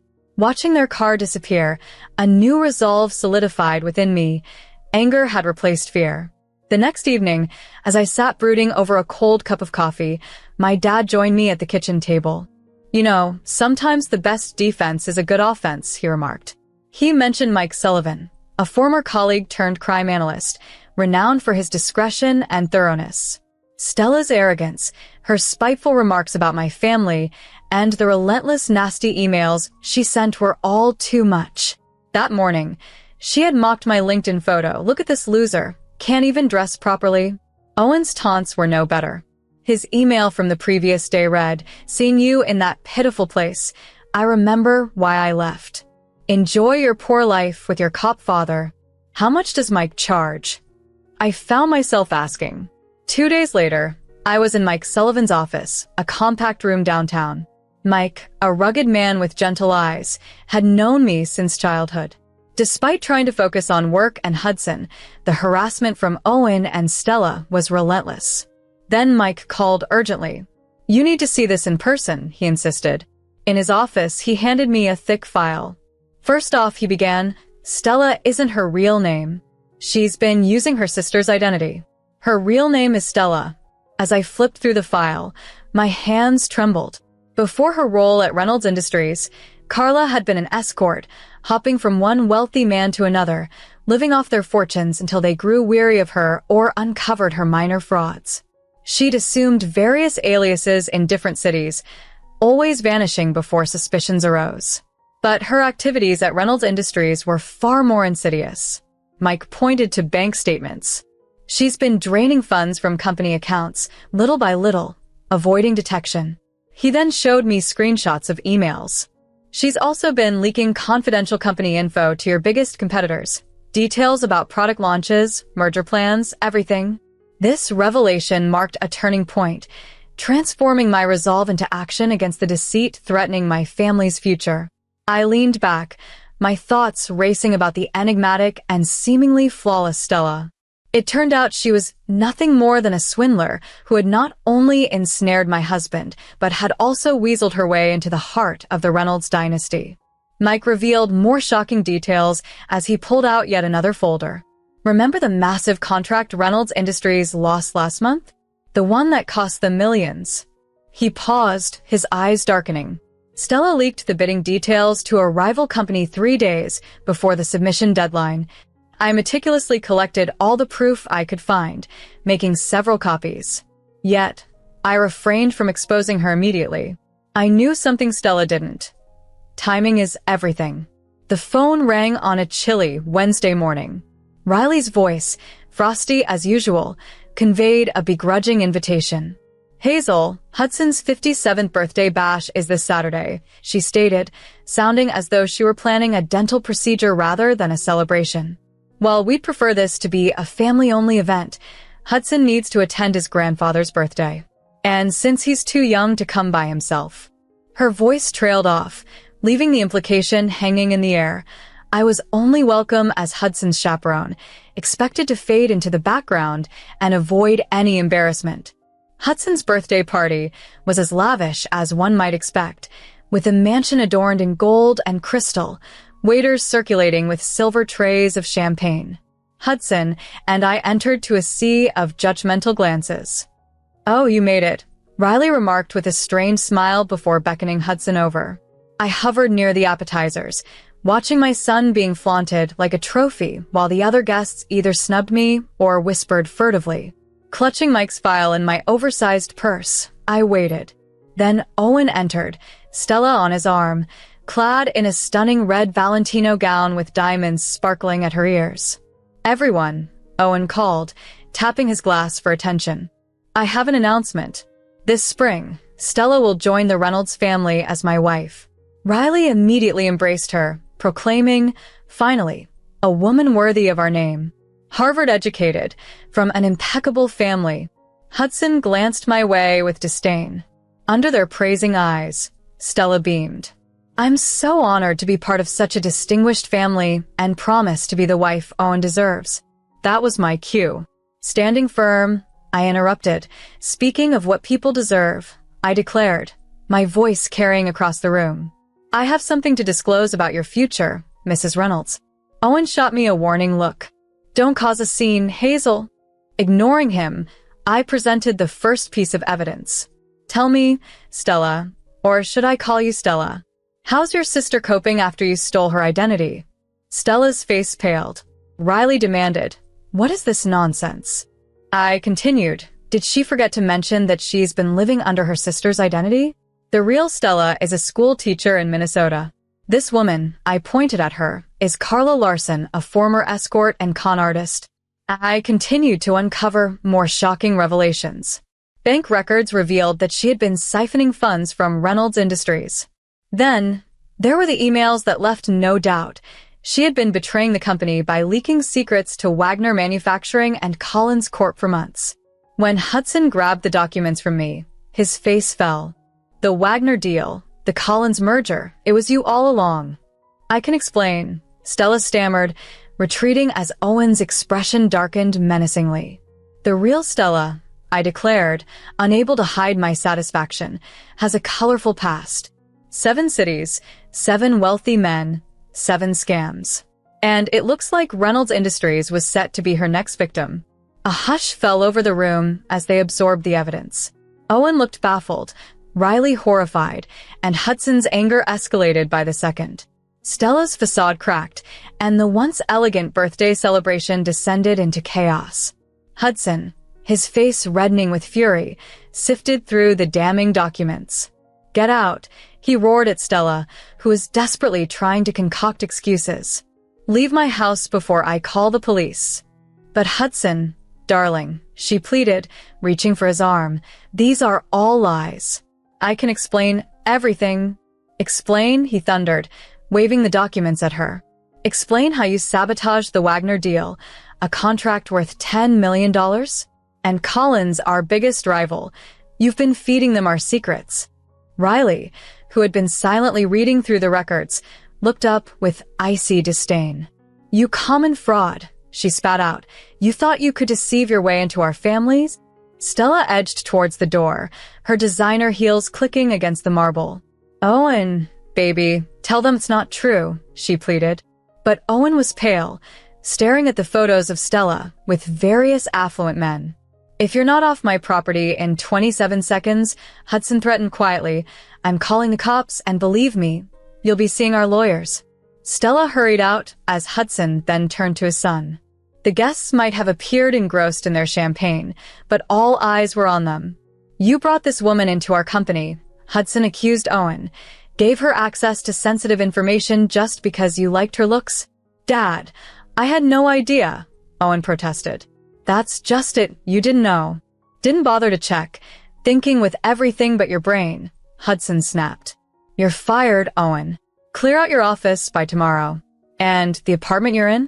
Company property. Find somewhere else. Riley, unusually quiet until now, turned to me. Hazel, she said, her voice laced with real emotion for the first time, we owe you a massive apology. You've saved our company from untold damage. Hudson nodded in agreement. We were wrong about you, very wrong. You've proven yourself truly deserving of the Reynolds name, unlike others. 3 days later, Stella was arrested at O'Hare Airport, trying to flee to the Cayman Islands. The evidence I had collected, along with what Reynolds Industries lawyers had uncovered, was irrefutable. After the revelation at Hudson's birthday party, everything changed. It's been 6 months, and I now live in a simpler apartment, less lavish than the one I shared with Owen, but ideal for Hudson and me. The Reynolds family gifted it to us, a gesture of gratitude for exposing Stella's deceitful plots. It's the least we could do, Hudson had remarked as he handed me the keys, acknowledging the ordeal. The apartment is nestled in a family-friendly neighborhood near reputable schools. Hudson's room bursts with superhero posters, and my modest home office offers a serene park view. Unlike the ostentatious penthouse, this place truly feels like home. Owen, now in California, maintains his bond with Hudson, calling every Monday at 8 p.m. Their chats are brief. Hudson is young and not much for long conversations, but Owen's effort to stay connected as a father, despite the distance, is clear. He never asks to speak to me, and I'm at peace with that. Some relationships are better left in the past. Life has taken a turn with the Reynolds as well. Riley visits weekly, bringing gifts not just for Hudson but for me too, like the stunning orchid last week. In a surprising turn of events, Hudson and Riley hosted a dinner for my parents. The last encounter at my wedding had highlighted our different backgrounds, but this time, the atmosphere was warm and inclusive. Hudson showed a genuine interest in my father's police stories, while Riley and my mother bonded over gardening tips. Nora, Riley addressed my mother warmly as the evening concluded. You and FY have raised a remarkable daughter. I'm sorry we didn't see it sooner. My mother, with her inherent dignity, simply replied, sometimes. It takes others a while to catch up. Though life is far from perfect, I find solace in the moments I spend with my son and his grandparents. Watching Hudson healthy and happy is a constant reminder that we're going to be all right. Recently, Hudson came across an old wedding photo of Owen and me. Do you miss Daddy? He asked innocently. I sat next to him, pulling him close. Sometimes, I admitted, but life doesn't always follow our plans. It often goes wrong before it goes right. The important thing is to stay true to who you are. Later, as I tucked him into bed, I reflected on our journey, from being the overlooked accountant to becoming the woman who saved the Reynolds company. Life's happy endings aren't always what you expect. Sometimes, they are even better.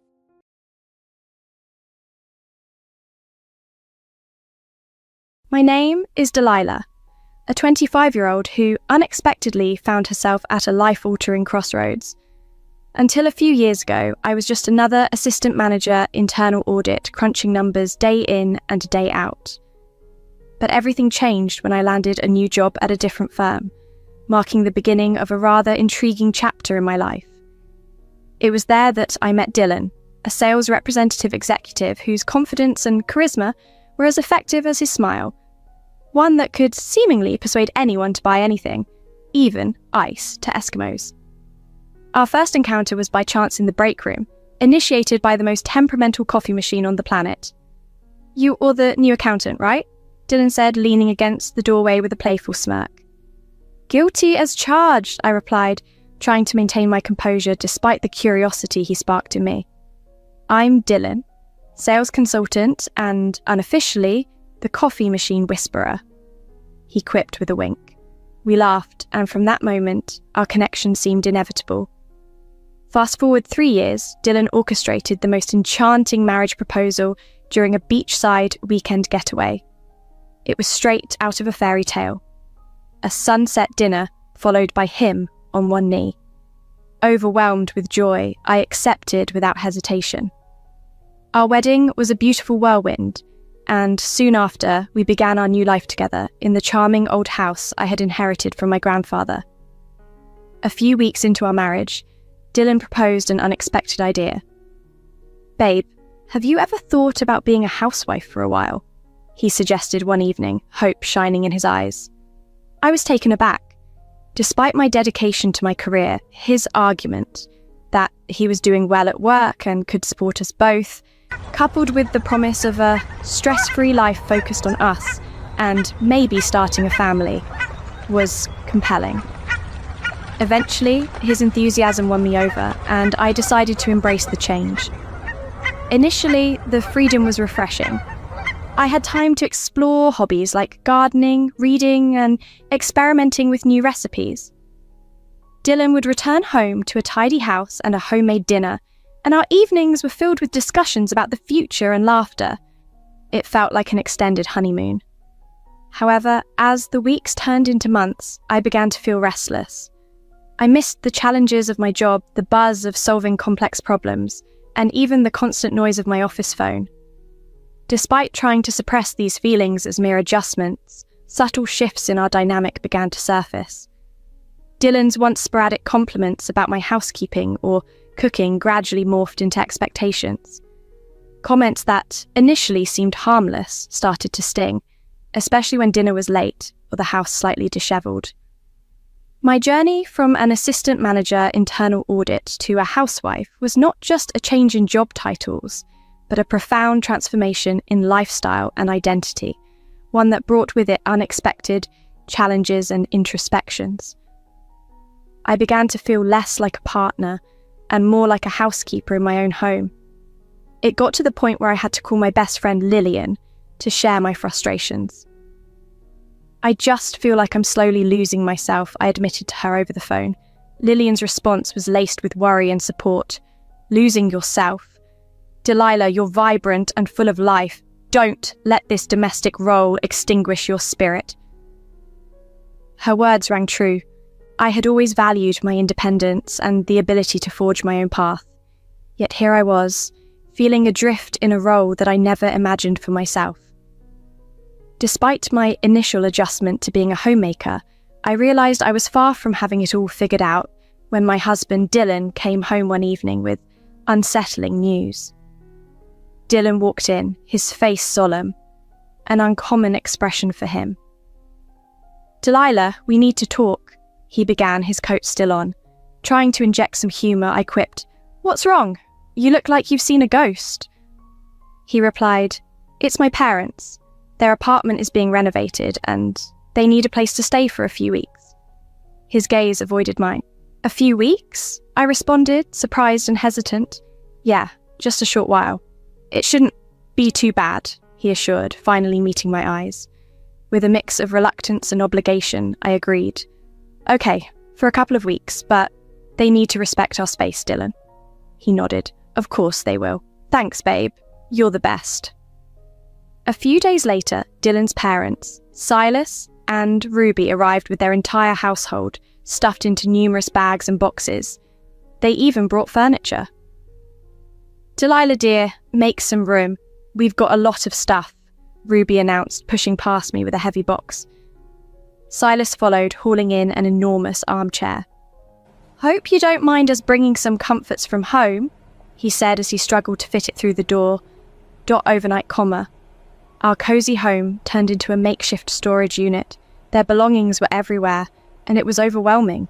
Silas and Ruby wasted no time making themselves comfortable. Silas commandeered the TV, flipping through channels as if it were his own, and Ruby began to reorganize my kitchen. "Ruby, what are you doing?" I asked, trying to remain calm. "Just organizing things a bit better, dear," she replied, not even pausing to look at me. I bit my tongue, reminding myself it was only temporary. But inside, I was seething. This was my home, and they were treating it like a holiday retreat. Then came the dinner debacle. I prepared a healthy meal of salad and grilled chicken, but Ruby stared at her plate disdainfully. "What's this? Rabbit food?" She scoffed, pushing her plate away. "Mum, come on. Delilah put a lot of effort into this, Dylan intervened. It's fine, Dylan. I can make something else, I offered, though I was anything but fine. No, let's order pizza. I need some real food, Silas said, already dialing. That night, as I lay in bed, I couldn't shake the feeling of being an outsider in my own home. Dylan snored beside me, unaware of the turmoil inside me. As the host of my own home, I found myself tangled up in more responsibilities than I had ever imagined. My in-laws, Silas and Ruby, seemed to have mistaken my hospitality for an invitation to transform my living space into their personal amusement park. This uncomfortable arrangement quickly deteriorated when Ruby commandeered my kitchen as though she were the general of an army. One morning, while I was preparing avocado toast, she barged in and scoffed, labeling my breakfast choice as bird food. Despite my explanation that it was a healthy option, she dismissed it, insisting on cooking eggs and bacon instead, nudging me aside to take control of the stove. I was left simmering with frustration at her blatant disregard for my personal food preferences and kitchen space. Silas's takeover was no less invasive. He claimed our living room as his exclusive den. On one occasion, eager to watch the season finale of my favourite series, I found him sprawled across the sofa, absorbed in a noisy action film. My polite request to change the channel was briskly rejected, leaving me to feel like an outsider in my own lounge. But the intrusion reached new heights when I caught Ruby rummaging through my closet, rearranging my belongings to make room for hers, under the pretense of helping. Her cavalier attitude towards my privacy sparked a rare outburst from me, which attracted Dylan's attention. When I explained the situation, Dylan suggested I tolerate the invasion a bit longer, his tepid defense adding to my sense of isolation. Amidst these trials, a startling discovery pushed me to my limit. My missing bank card was found in Ruby's purse. She nonchalantly admitted to using it for convenience, unaware of the seriousness of her actions. This breach of trust was interrupted by Dylan's entrance, drawn by the commotion yet again, leaving me to ponder the escalating disrespect and how much more I was expected to endure in what no longer felt like my sanctuary. He approached me, clearly troubled, and shared that his mother had taken my bank card without asking and used it. Holding up the card for emphasis, I explained the situation to him. He turned to confront his mother, Ruby, who simply shrugged it off, claiming she only needed a few groceries, not something extravagant like a diamond necklace. I was stunned by her nonchalance. "It's my money, Ruby. You can't just use my things without permission," I protested. That's when Dylan, attempting to defuse the situation, trivialized it by saying, "Delilah, let's not overreact.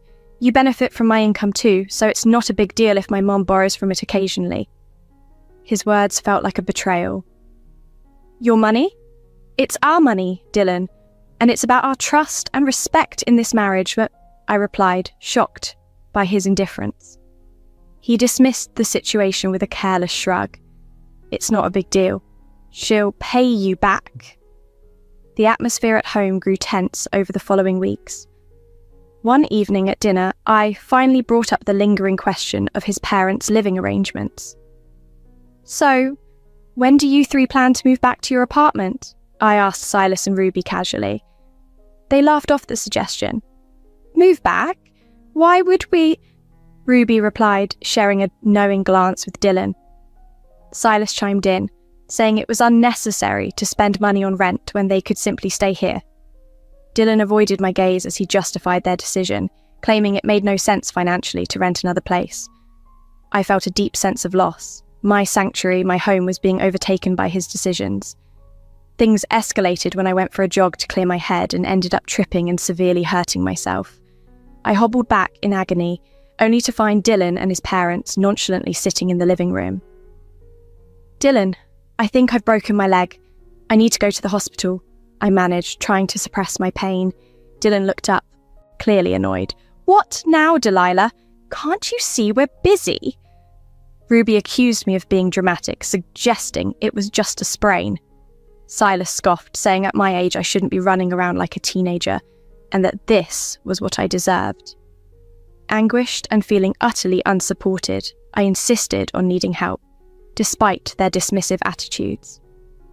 Dylan finally agreed to take me, but his manner suggested he was more inconvenienced than concerned. At the hospital, my fears were confirmed. I had a broken leg. The following weeks were torturous. Despite my limited mobility and pain, I was still expected to manage household chores, with no assistance from Dylan or his parents. Their indifference to my suffering was clear, and I felt more alone than ever in what was supposed to be our shared home. I was in the middle of preparing lunch, gingerly manoeuvring around the kitchen on crutches, when Ruby entered. Noticing my struggle, she sharply commented, "Can't you speed it up? We're all hungry," without any offer to assist. Exasperated, I replied, "I'm already doing my best on one leg." "Well, it's clearly not enough. You're just being lazy," Ruby shot back. Just then, Dylan walked into the kitchen. "What's happening here?" he asked, turning from me to his mother. "Your wife is taking forever to prepare lunch. It seems like she's using her injury as an excuse," Ruby complained. Dylan sighed. "Delilah, can you try a little harder? We're all hungry." I was stunned. "Try harder? I'm managing on crutches, Dylan. What more do you expect?" He just shrugged and exited the kitchen with his mother, leaving me seething and in pain. What unfolded next was even more outrageous.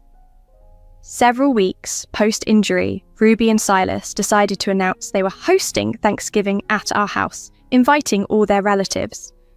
I was taken aback. "Thanksgiving here? With my leg like this?" I asked incredulously. Ruby waved off my concern. "Oh, you won't have to do much. Just stay out of the way and let us handle everything." I was livid. "This is my home, Ruby. You can't just decide to invite people over without consulting me." Dylan intervened, attempting to calm the waters. "Delilah, it's just a family gathering. Let's not overreact." "Overreact? I can barely walk, and now your parents want to take over our house for a party." I raised my voice in frustration. Silas added, "We thought it'd be nice to host it here. After all, we're all living together now." Then, Ruby dropped another bombshell. "Actually, Delilah, we think it might be best if you stayed somewhere else for a couple of weeks. With your leg and all, you'll just be in the way." I stared at her dumbfounded. "Stay somewhere else? In my own house?" "Yes, just for a couple of weeks. It's for the best," Ruby insisted, as if she was doing me a favour. My anger reached a boiling point. "You want me to leave my house so you can play host? That's ridiculous." Trying to appear reasonable, Dylan added, "It's only for a short while, Delilah. It'll be easier for everyone." "Easier for everyone? This is my home, Dylan. I'm not going anywhere," I declared, my voice quivering with rage. Silas shrugged. "We thought you'd appreciate not having to deal with the holiday stress." That was the last straw. "Get out! Both of you, get out of my house now!" I shouted, a mixture of rage and disbelief washing over me. Dylan's face turned red. "Delilah, you're being unreasonable. They're my parents. You can't just kick them out." "Unreasonable? They're taking over my home and you're allowing it," I retorted, steadfast in my resolve. I found myself nearly shouting at this point as Dylan's face took on a stern look.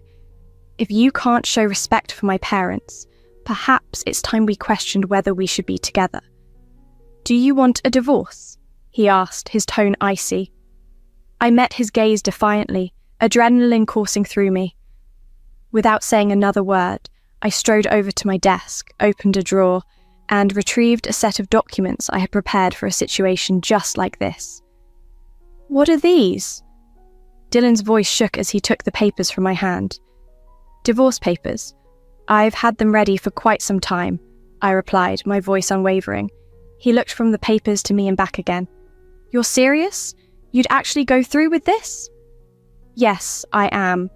I refuse to be intimidated in my own home, by you or anyone else," I declared, feeling oddly empowered amidst the tumult. Ruby and Silas were there too, speechless. Dylan appeared as if he'd been struck. The room was heavy with tension. "Choose, Dylan. Your parents or our marriage?" I demanded, standing firm. Dylan's laugh was bitter, a chilling sound. "Fine," he said, and to my astonishment, he signed the papers right then and there. "You'll regret this, Delilah. You can't even fend for yourself without me," he said. I watched him, feeling both relieved and incredulous. "I'll manage," I murmured, though barely audible. He shrugged. "Your loss, then." He, along with his parents, gathered their belongings and left. The moment the door closed behind them, I felt a peculiar tranquility.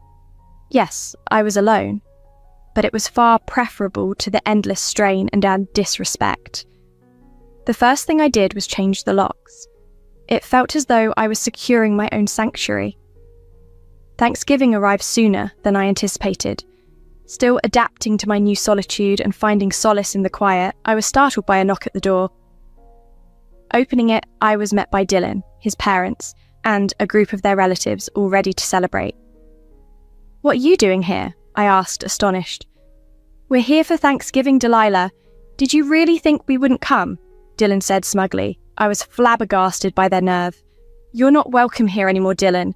This is my house and you're not my family, not after what happened." Ruby Silas interjected. "Oh, come on, Delilah. Don't be petty. Let's just enjoy dinner." I held my ground. "No, you need to leave now." Dylan scoffed. "You can't kick us out. This was our family home." "Not anymore. I changed the locks, Dylan. You relinquished any rights to this house when you signed those papers," I said, feeling another wave of empowerment. There was a brief silence, then Dylan's face flushed with anger. "Fine, have it your way," he said, and they all turned and left. After the Thanksgiving confrontation, I began to rebuild my life. It wasn't easy, but it was truly mine. A few weeks later, sitting in my tranquil living room, my best friend Lillian stopped by. "Hey, Delilah, how are you holding up?" Lillian inquired as she entered, looking round. "Better than I expected, actually," I replied, smiling at her. I sat down with a smile, greeted by Lillian's curious gaze. "You look different, stronger somehow," she remarked, her observation making me laugh. "Yeah, shedding some dead weight will do that," I replied. Our laughter filled the air, and I felt a lightness I hadn't experienced in months. Lillian's demeanour then turned serious. "So, what's next for you, Delilah?" she asked. Taking a deep breath, I shared my plans. "I'm headed back to work. I've already started looking for positions in accounting. It's daunting, but I'm ready to stand on my own 2 feet again." Lillian nodded in approval. "That's the spirit. You were always the brightest in the office. Any place would be lucky to have you." Her encouraging words bolstered my resolve. Energized, I was ready to reclaim my independence and face the world anew. The following weeks were a blur of job interviews and personal rebuilding. I secured a promising position at a local firm, and for the first time in ages, I felt genuinely excited about the future. My home was my own again. My life was my own again. I had weathered the toughest storms and emerged stronger than ever.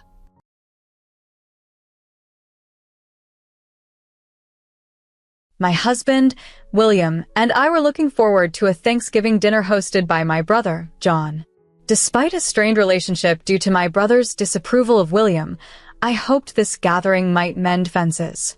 John, who is 3 years my senior, and I shared a close bond during childhood, but things changed after I started dating William. John has always judged William harshly for his humble beginnings and his career as a washroom cleaning, despite William's remarkable character and strong ethics. William was raised by a single mother who worked tirelessly to provide for him after his father left them. Her determination to raise William well, against all odds, has always inspired me.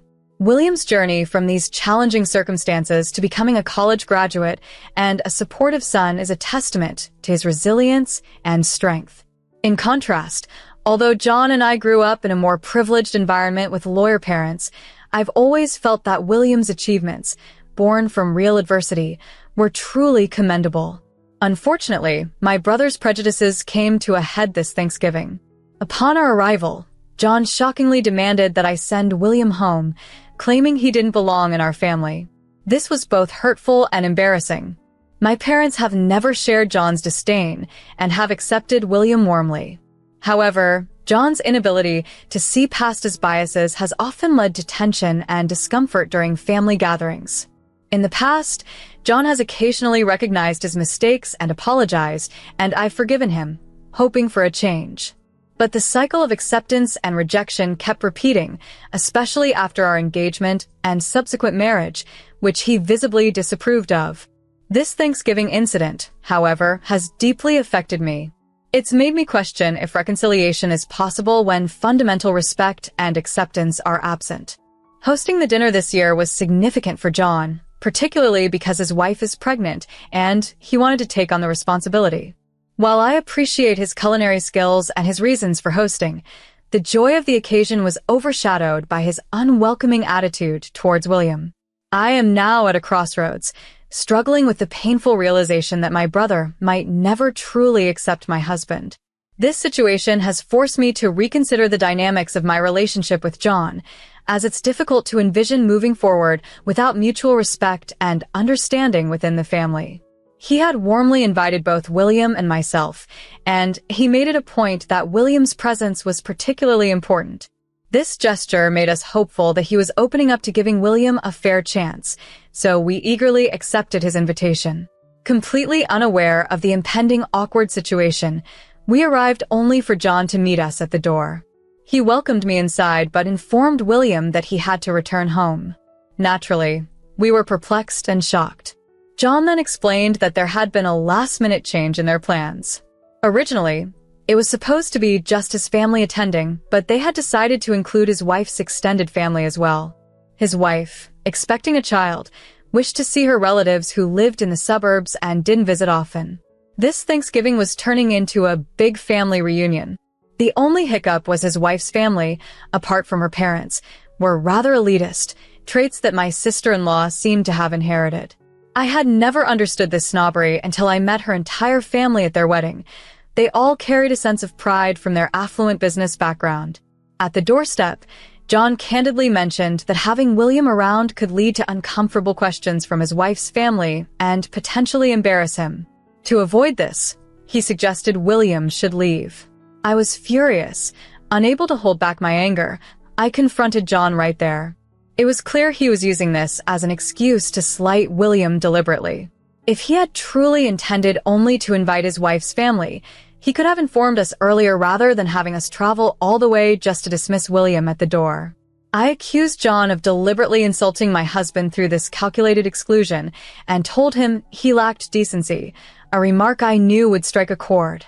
He retorted heatedly, demanding that I leave the Thanksgiving dinner as well, hurling insults at William by calling him dirty, illiterate washroom cleaning. This was particularly unjust as William, during his college years, had worked as a watchman at the bank, other part-time jobs to save for his student loans.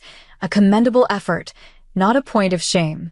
Despite his different educational path, William was as educated as any of us, dispelling any notion of him being less worthy. This whole confrontation not only revealed the prejudices, but also underscored a deep disrespect for my brother, something that was far from what family should ever stand for. For some inexplicable reason, John chose to raise a contentious issue, which set off a chain of events that couldn't be reversed. After his words to William, I found myself unable to contain my anger and began to verbally lash out relentlessly, prompting William to step in. John accused me of adopting his manner of speaking and implied I was on the verge of becoming physical. Honestly, I wasn't embarrassed by William's intervention. I was furious that John dared to make such comments in my presence. The altercation escalated quickly, loud enough to catch my parents' attention. They emerged, and upon realizing the situation, they calmly asked William to take me home. They promised to handle things later. I was somewhat disheartened that they didn't confront John immediately, knowing well he must have provoked me with unacceptable remarks about William. However, I understood they wanted to avoid a scene in front of their guests, so they chose a more discreet approach. Once home, William helped soothe my frustrations, and I vented to him for quite some time before deciding to sever all contact with John. Despite my lingering anger, I recognized that changing my brother's attitude was futile, and I was exhausted from the effort. Thus, distancing myself seemed the only viable solution. Although disappointed with how my parents initially managed the situation, I refrained from cutting ties with them, which proved wise when they called the next morning. They requested my presence at my father's office for some urgent paperwork, piquing my curiosity. At the office, both my parents were present and appeared serious. They didn't offer any explanation at first, merely presenting the documents for my review and potential signature. As I perused the papers, I was stunned to discover they pertained to transferring ownership of their law firm to me. This was unexpected since my brother John had been the presumed heir. Needing clarification, I questioned my father directly about his intentions. He confirmed his decision, influenced by the previous night's events, choosing to entrust the firm to me instead of John. This gesture was meant to rectify matters with me and William. This revelation was monumental. Despite having attended law school and earning a degree, I hadn't practiced law in 4 years, having shifted my focus to my own business, a clothing store, which was quite different from running a law firm. Meanwhile, William held a management role in his company. John had been under my father's tutelage for years, expecting to inherit the law firm once my parents retired. His shock was inevitable when the situation unfolded. After a distressing event involving William and myself, my parents had a revealing conversation with John and his wife. Their indifference to the hurtful remarks made during the incident left my parents deeply troubled. Despite asking for an apology, John and his wife refused, prompting my parents to reconsider their succession plans. As my parents approached retirement, the need for a successor became urgent. Despite not practicing law anymore, I was chosen to keep the firm within the family, a decision fueled by the recent events. My parents worked swiftly, preparing the legal documents to transfer ownership to me. William and I privately agreed, and I signed the papers, initiating the ownership transition. While a part of me wanted to confront John for his actions, I was conflicted about taking over the firm. I had left law practice after a year, uninterested in pursuing it further, whereas John was passionate about his role. However, realizing that the opportunity was offered rather than stolen, I accepted the responsibility with mixed feelings. Despite the unresolved tension, I returned to work. The announcement of my upcoming leadership was made publicly, catching everyone, especially John, off guard. The atmosphere was charged with confusion and unspoken discontent. Although my brother remained quiet, his discomfort was palpable. This marked a turning point, setting a complex course for my new role at the firm. At first, he didn't express anything. However, as the day progressed, the situation escalated dramatically. That evening, after I had returned home, John called me using a temporary phone. He accused me of deliberately sabotaging him and demanded that I convince our parents not to leave the family firm in my hands. His tone was demanding and authoritative, which I found off-putting. I responded firmly, explaining that our parents had chosen me to lead because they believed I was capable. I saw no reason to reject their decision, especially since John's own actions, marked by his poor treatment of me and particularly my husband William, had contributed to this situation. I stood my ground, informing him that I would be taking over the firm and he would need to accept working under my leadership or consider resigning if he found it intolerable. This led to an intense argument where he accused me of unethical behavior and threatened to sue both me and our parents. He insisted that his comments about William were truthful, which only fueled my anger. Our conversation devolved into a heated shouting match filled with harsh words and accusations. Eventually, before hanging up, John condemned my actions as vile and vowed to resign, threatening legal action for what he perceived as unfair treatment. Although I doubt his claims would hold up legally, I'm conflicted about the ethics of my decision. William and my parents reassure me that I'm in the right, yet I can't shake the feeling that something about this situation isn't completely justifiable. John's hurt was palpable, and it left me deeply troubled. I find myself questioning whether taking over the family law firm, a role initially intended for John, is what I truly want. Despite never being passionate about law, I pursued it to meet my parents' expectations.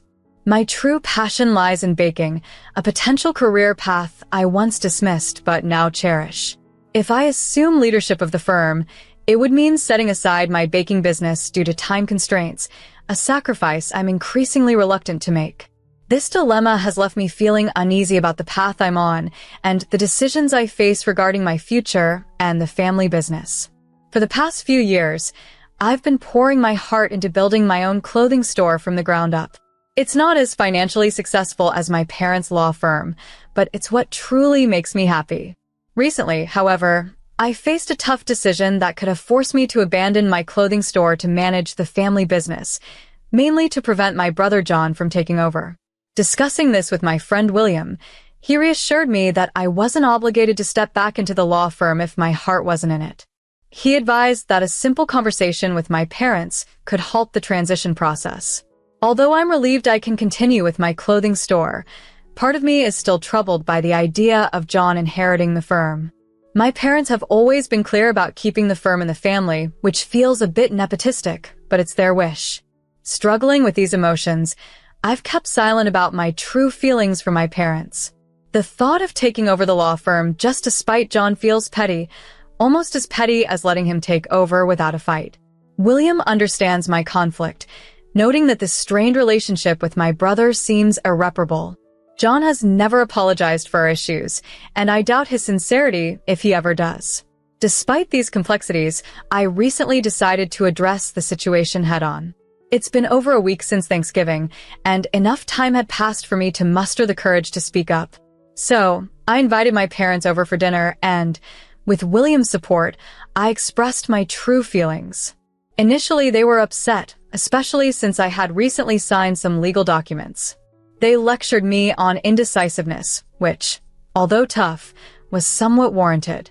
However, as the evening progressed, they began to understand my dilemma. They even suggested that I could take over the firm without being involved in its legal aspects. But honestly, that solution doesn't appeal to me. The legal world just doesn't captivate me. I find it incredibly dull. So here I am, trying to navigate these waters, hoping to find a balance between familial obligations and personal happiness without any resentment or regret. I made it a point to be open with my parents about my decisions. Although they weren't thrilled with my choice, they accepted it. The harder conversation was explaining my reasons for taking on the role initially. I had to be honest about not wanting John to inherit the company, which surprised them since I'm not known for being spiteful. The truth is, John's behavior had been irking me for a long time, and the incident last Thanksgiving was the final straw. I clearly expressed my disappointment to my parents, emphasizing that allowing John to lead the company would undermine their credibility, especially after announcing my leadership in front of the entire office staff. My parents listened and understood my feelings. They agreed that it wouldn't make sense to let John take over, particularly given his recent actions. After the Thanksgiving incident, John avoided our parents for days, which disrupted work. He had skipped coming to the office due to a personal disagreement the night before, which was highly unprofessional. When he did return, my parents declared that I would be taking charge, after which he again stopped coming to work and hasn't resigned, leaving their relationship strained. Despite these challenges, my parents still hoped to keep the company within the family. They pondered over other candidates who might lead the firm with the dedication they had shown. Although they considered some loyal employees, I could tell they weren't fully prepared to pass the leadership to someone outside the family. Knowing I couldn't change their minds in just one meeting, I decided to let the topic rest for now, but I'm fairly certain they will eventually have to choose someone outside the family since John's return seems improbable. I feel awful for placing them in such a tough spot, regretting my haste in signing off on the paperwork without fully considering the implications. I recently made a swift decision, one that has had significant consequences for all of us, but in the end, I believe it was the right choice. I was compelled to act because John's ongoing disparagement of William, not only at Thanksgiving but consistently over the years, needed to be addressed. It was high time someone held John accountable for his actions, and I'm relieved that it fell upon me to do so. Despite the love and value John had for his job, his arrogance has cost him dearly.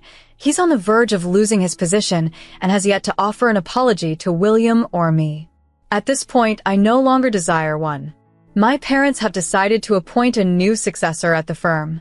This person isn't family, but he might as well be, given his dedication and long-standing service. It took considerable persuasion to convince my parents that naming a non-family member as my replacement was a prudent decision. We had to face the reality that the firm might not always remain in the family, especially if future generations chose different career paths. This decision allows them to maintain control over the transition, making it a choice they own. Meanwhile, John has submitted his resignation and plans to start his own law firm, funded by his in-laws. He's made bold claims about our future regret, but frankly, his choices no longer concern me. The bond we once shared as siblings is beyond repair, and I have no interest in mending it. William and I are content, and so are my parents, and that's what truly matters to me now.